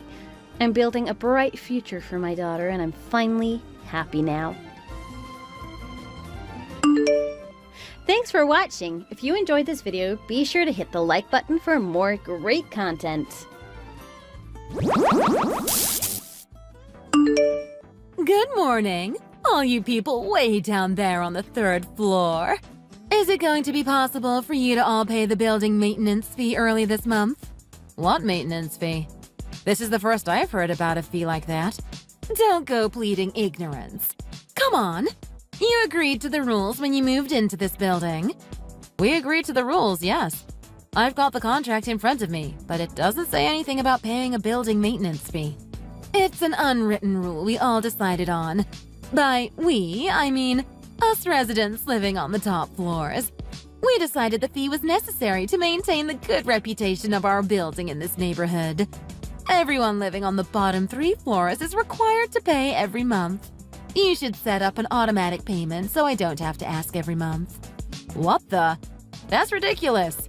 All of you living down there at the bottom probably didn't get the memo, but it's common practice in such high-rise condominiums. I've never heard of such a thing. And I've got plenty of friends living in similar places all up and down the East Coast. They do. You just don't have much experience living in such a place. It explains why you were unaware of this kind of system. That may be so, but I can assure you other places don't have that kind of system. It's extortion. You can't just decide to collect money from people. The building administrator hasn't said anything. How long has this been going on? I only moved into the building last month, so this is the first time. And you've convinced everyone else? I find it hard to believe that they'd all agree. Some of the people living here moved in as soon as it was built. And what about those who are renting? You're effectively raising their rent. Yes, everyone else has agreed. They can clearly see the need for building maintenance, and they've all paid already. I find that hard to believe. Are you telling me old Mr. Wilson in 205 just agreed? He would argue the color of the sky just for the sake of having an argument. Mr. Wilson not only agreed, but he offered to go and bang on doors to help with the collection this month. In fact, you are the only one complaining about it. I bet they think it's for something else. Maybe everyone thinks it's just a one-off payment. You'll have a lot of convincing to do if you expect to make it a regular monthly payment. If you refuse to pay, then you'll have to vacate the building. What right do you have to kick me out of this building? You yourself just moved in last month, you said. What right? I certainly have a lot more rights than those of you living way down on the 3rd floor. Oh, and you'll have to stop using the elevator. And now you're banning the use of the elevator? Who do you think you are? You can't just do what you want. Go on, humor me. Why am I not allowed to use the elevator? This should be good. Okay, I'll lay it out nice and simply for you so there aren't any misunderstandings. It goes without saying that the people living on the top floors are wealthy. They paid more for their condo, or they are paying much higher rent. It also goes without saying that they are extremely important and busy people. They are busy running companies or doing open heart surgery. They aren't doing menial and pointless jobs like those of you down on the lower floors. People up here are saving lives and making decisions that decide the future course of the country. So we need to be able to make use of the elevator unmolested by you commoners down there. That doesn't make any sense.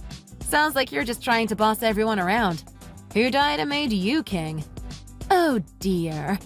I guess to someone just barely making ends meet like you, the lives of us way up on the top floors must be the subject of a lot of jealousy. I wish I could do something about it, but my hands are tied. Wow. Such delusions of grandeur. This is a serious case. You need to get help. Anyway, you can do what you like, but I won't stop using the elevator. Your place is only 3 floors up. You'd use the elevator to go up 3 measly floors and inconvenience all the people wanting to use it? Typical poor people. Always wanting something for nothing. Always with your hand out. You probably sit around all day doing nothing. The exercise will do you good. No, in fact, if you must know, I'm pregnant. I'll be using the elevator for the safety of my baby. How would you feel if I slipped on the stairs and lost the baby? It would be your fault. Oh, so you lie about all day, complaining about how life is so unfair, and as soon as you get pregnant, you become all high and mighty? Shall we roll out the red carpet from the parking lot to your front door? You know nothing about me. How can you make such sweeping assumptions about me? I've seen you walking from the entrance to your cheap old car. That's all I need to know. And your husband looks just as bad. Really low level. But you probably suit each other. A bottom-dwelling couple. You've really tried to make a big leap up in status, haven't you? Moving into such an expensive building. Even down at your level, it must have broken the bank, no? You guys are adorable. Well, if you've seen me, you would have noticed I was pregnant. No? Pregnant or not, people living on the lower floors are forbidden from using the elevator. It's the courteous thing to do, not to mention common sense. Only those of us living on the upper floors have permission to use it. You really are a nasty piece of work, aren't you? I'll remember this. Oh, the poor little dog is barking at me.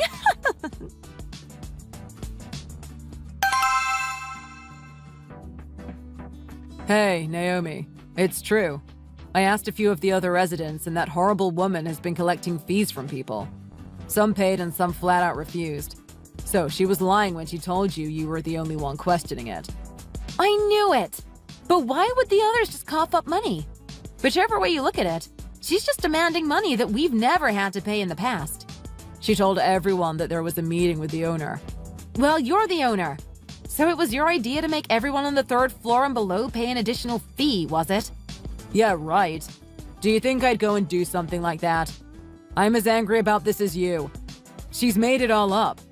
I spoke to a few members of the residence committee and they were livid. So, what are you going to do? I'm going to kick her out. I'll need to find out who is paid and compensate them. That's going to be a headache. There are over 200 families in this building. I wonder if she gave them receipts. That will give her the wake-up call she deserves. Hey, do you think she's done this before at other places? I might do a little digging. Maybe. She probably doesn't realize it yet, but she's made enemies of a lot of people. I'll also try and speak with her husband. Apparently, he's on the board of a big energy company, so hopefully he'll be able to view this objectively. God, I hope he's not the one egging her on. Yeah, I'd be careful. He might be worse than her. Some of those executive types can be pretty cutthroat. I met them both in passing the other day. They both seemed really nice. Very polite. She probably just acts that way in front of her husband. That doesn't sound like her. She's an ogre to people when she's texting them. Well, to me anyway. I'll send you screenshots of the text now. She's got absolutely zero sympathy for me in my state. I'm willing to bet she hasn't told her husband about collecting maintenance fees. Strange. You'd think with a job like his, she wouldn't need to demand money from people. Maybe she just wants to lord it over people? A bit of a megalomaniac. Maybe he doesn't let her have access to any money? Hey, maybe she's a gambling addict and needs the extra cash to pay mob debts. I suppose anything is possible. But I'll talk to him. The imagination is an amazing thing if you let it run wild. Best to just get the full story from the source. Oh, I just read that back and forth with her you sent. Geez, she's got it in for you. She sounds like a horribly exaggerated woman from one of those Real Housewives reality shows. Yeah, but they actually exist in real life too. I hope you can put her in her place.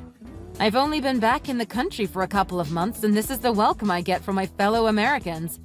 Talk about reverse culture shock. I hope it goes well with her husband. Leave it to me.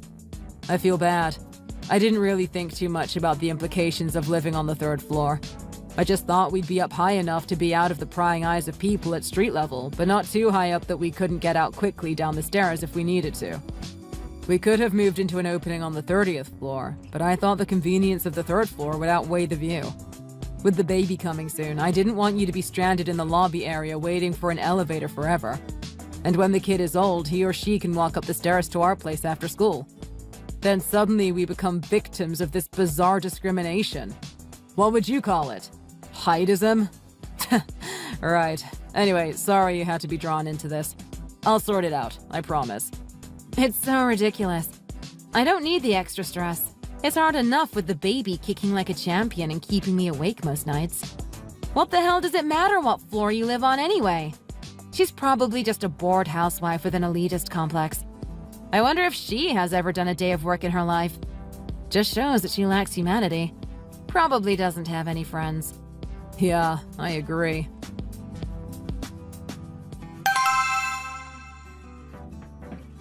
Hey, Naomi. What's the meaning of that notice on my door? It says my condo is up for rent.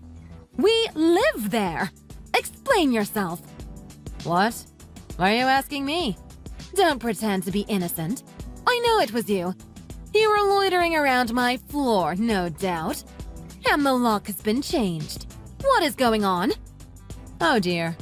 It would seem that you are no longer welcome in this building. Who gave you the right to decide such a thing? If you don't fix this immediately, I'm calling the police. Really? Well, if you think you'll get anywhere, go ahead. You really think I won't? Don't test me. I'll have you know my husband is on the board of one of the biggest corporations in this city. He's next in line to be the president. Do you really want to make enemies out of him and his wife? You don't know what you're getting yourself into. No. Michael Monroe? Of Black River Industries? Of course I know who he is. I read an article about him in a business magazine. Yes. And you dare to pick a fight with someone like him? You've got a lot of nerve. We will bury you in legal fees and court appearances. You know what? I've had enough of you and your little games. I'm calling my husband right now. Your days are numbered. Go right ahead. Although... Yes? What is it? Spit it out. Your last words.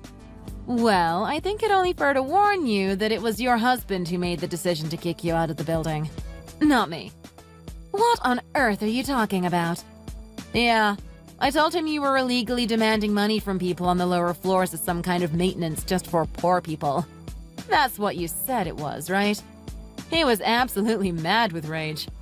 Oh, so you obviously haven't seen him today, have you? I'd steer clear of him for a while. He's furious. How dare you spout such garbage at me? You may be a lazy good-for-nothing bottom dweller, but your imagination is certainly working at full speed. What a load of nonsense. Nonsense? I have not been demanding money illegally. I was merely acting on the instructions of the owner. The owner? Really? Yes. He told me he was thinking of making some improvements in order to increase the comfort of the residents and also raise the value of the building itself. But all these things cost a lot of money. I was in full agreement and took it upon myself to start collecting the money needed for such a renovation. So tell your husband that. See what he says. Tell him your attempt to extort money from me and the other bottom dwellers was on the orders of the owner. I don't need you telling me what to do. I'll tell my husband exactly that. He'll unleash hell on you and your family when I tell him how you've spread fake news and spurious accusations about me. This is an open and shut case of defamation of character. I won't stand for it. I'll see that you face the full consequences of your deceitful actions. Fine. Hurry up and call him already. Let me know what he says. I'm calling him right now. Just you wait. He won't get away with this. He'll be sorry. Mark my words.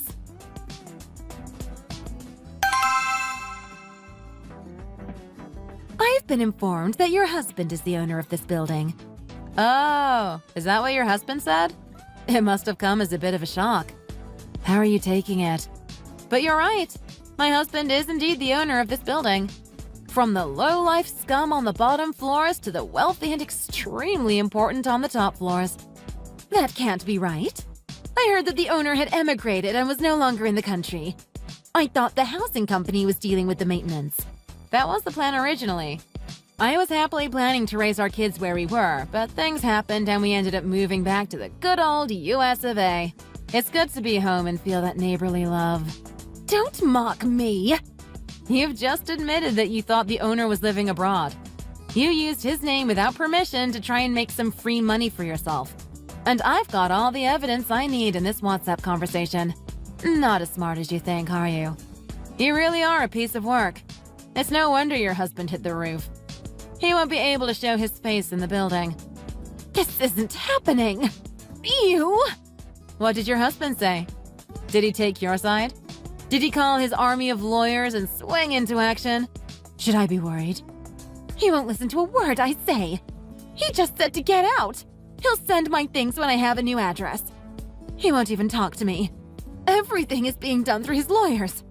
What can I do? I don't have anywhere to go. If that's what he says, then that's what you should do. Pack up and get out. What did you say about his lawyers? Something about unleashing hell? I wouldn't want to face that. I'd make myself scarce. And Cynthia, I asked around a bit about you. A friend of a friend lives in the building you used to live in. He says you caused a hell of a problem for the residents there, too. If I were your husband, I'd kick you out, too. He's relatively well known, especially in this city. Sounds like he's run out of patience with you rustling feathers everywhere you go. Do you think I'd have any chance in court against him? How would I know? Does he have a history of domestic violence? Anything like that? But I'll tell you this for free. There ain't no one that's going to stand up for a woman who extorts money from other residents so she can blow it on gambling and toy boys. That alone is enough to see you go to prison. How do you know about that? So it's true? Wow, that was an easy confession. I was only throwing out wild theories to see what would make you bite. Damn, that was easy. You know me and my wild imagination. But this time I was bang on the money. Geez, Cynthia. I figured you for an absolute monster of a woman, but I didn't think I would be right. You really are a piece of human garbage. So you were just setting me up to get me to confess? You weasel of a woman! I'd rather be a weasel than a monster. I had nothing to lose. I wondered why the wife of a rich business executive would need to try and force people to give her money. I imagined a few different scenarios, even a few where you were the victim.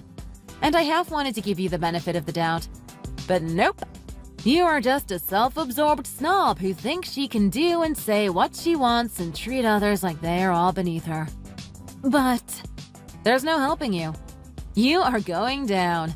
He'll take you to the cleaners.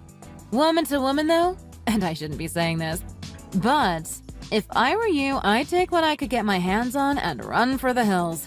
Try and start again somewhere. I can't take anything! I can't even get into the condo. The locks are changed and the windows are all barred. This is all your fault! If you just kept your mouth shut, none of this would have happened. Me? How the hell can this be my fault? I didn't know your damn husband was the owner, did I? Had I known, I would have left you alone and you'd have been none the wiser. What's the point? You would have been found out eventually. Someone would have come to my husband and complained. You can't just create a fake fee and suddenly expect people to pay it without raising suspicion. And you had better make sure you pay everyone back when you apologize. This is all you're doing. I've done nothing wrong. You've twisted it to make me look like the bad guy. Stop with the poor me, boo-hoo, sob story. You most certainly are not the victim here, and you know it. Or if you really don't see that, you need more than a lawyer to help you. I'd go for pills and a straitjacket. You just stay right where you are. I'm going to your place right now to teach you a lesson. Cut that out, Cynthia. You'd come down here to physically threaten a pregnant woman? I won't open the door whatever happens. In fact, I don't feel safe with such an unhinged woman on the loose in the building. I'm going to call the police. You just wait right there, you piece of trash.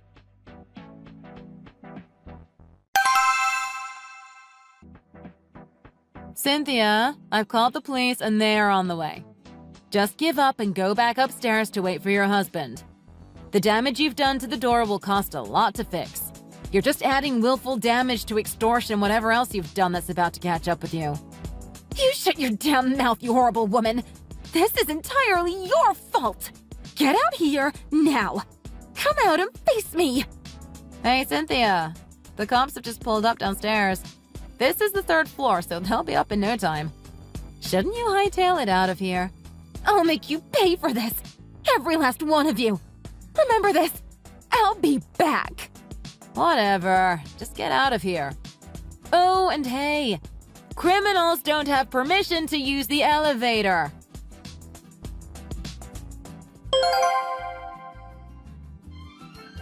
After that, Cynthia was arrested and hauled away by the police. Although she somehow managed to avoid a prison term, she was given a suspended sentence and made to pay hefty legal fees. She also had to make regular payments to the building residents she had coerced money out of. Of course, her husband divorced her. She lost custody of her children as well. She lost all her possessions and every last friend and family member who had stood by her the last few times she had gotten in trouble. I guess there is a limit, even for family. Her parents, worried that she might hurt herself and others, decided to take her back to their place in the country. Apparently, she's living a heavily sedated but harmless existence in the countryside and seeing a psychiatrist a few times a week. As soon as she left the building, it went back to how it was before. The money for the maintenance fee was returned, and everyone is allowed to use the elevator. The biggest source of friction went back to being old Mr. Wilson in room 205, stopping residents in the lobby and lecturing anyone who'll listen about the evils of modern society. Thanks for watching. Don't forget to like and subscribe. Feel free to leave a comment. Bye!